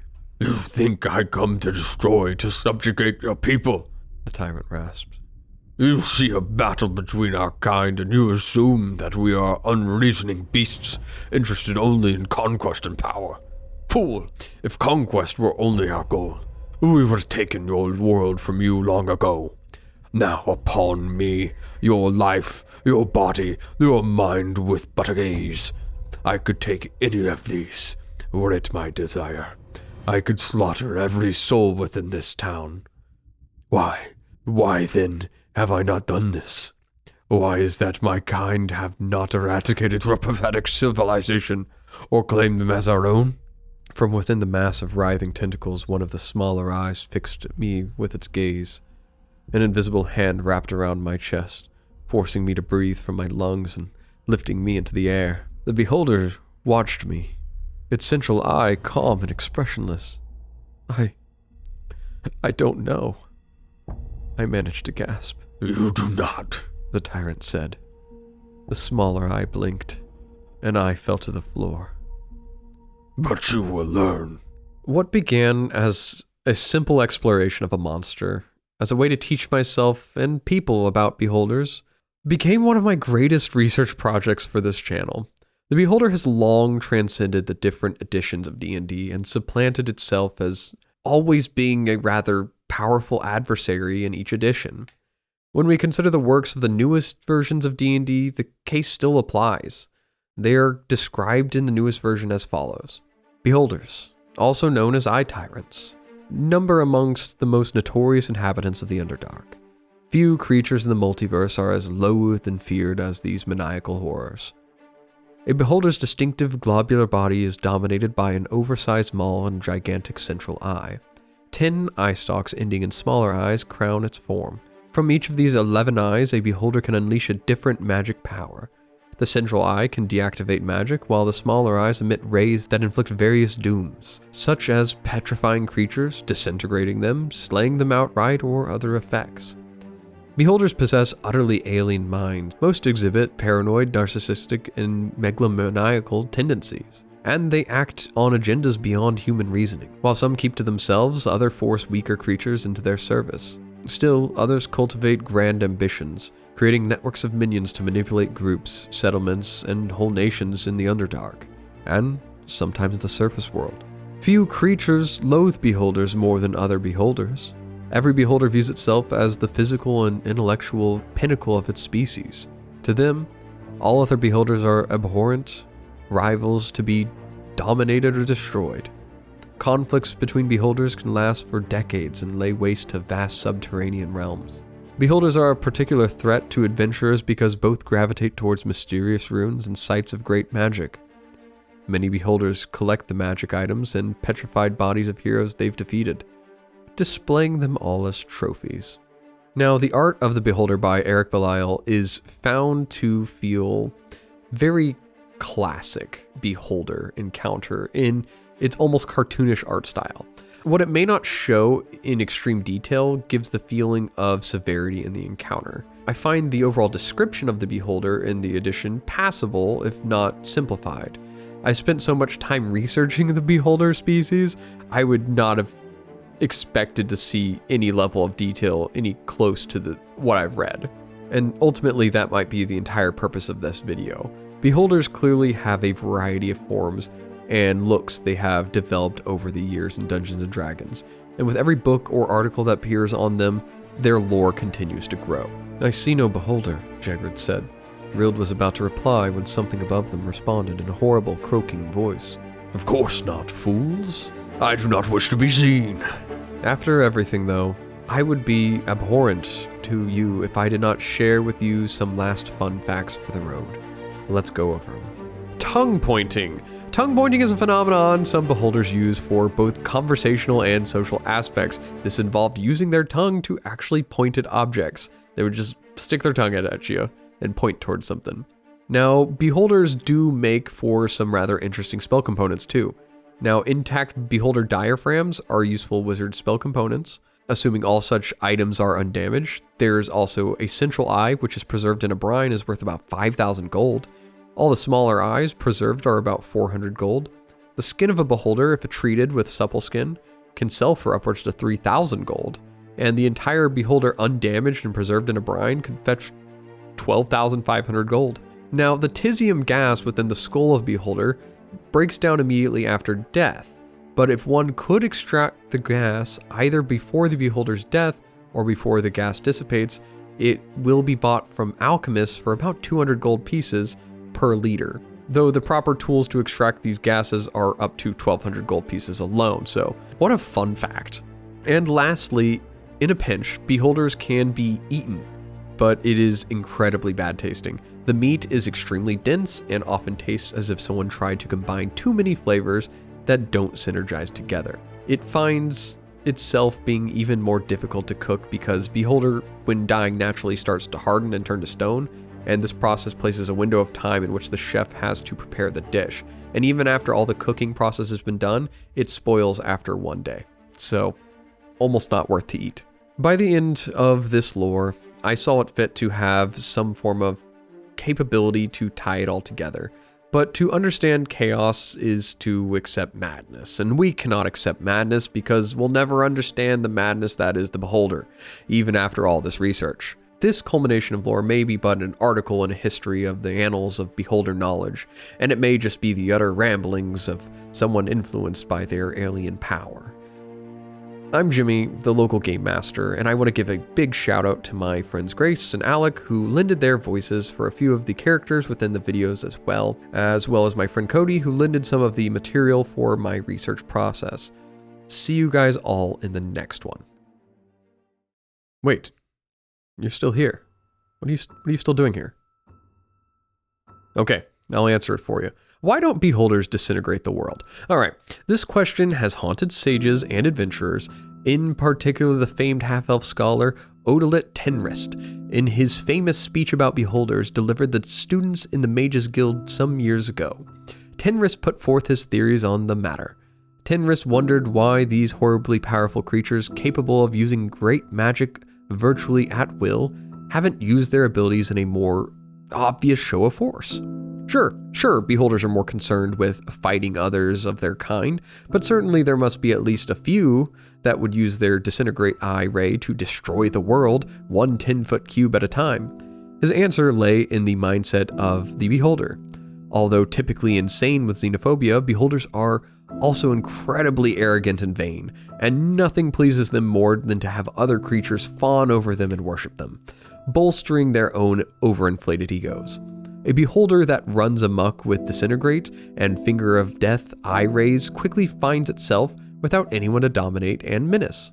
Thus, beholders use self-control to avoid destroying everything around them, simply to keep something nearby to give them a sense of power. Without a matrix of fearful worshippers, a beholder simply could not exist. When several students challenged him on the theory, Tenrist simply smiled and told them to trust his sources. Now, newer students wrote him off as a lunatic, but older students were not so quick to ignore him. They knew that Tenrist spent much of his time exploring the depths of the guild library, and according to rumor, the forbidden depths were themselves patrolled by beholders. Well, invisible beholders, which might have whispered advice into old Tenrist's ears, telling him what he wanted to hear. See you next time.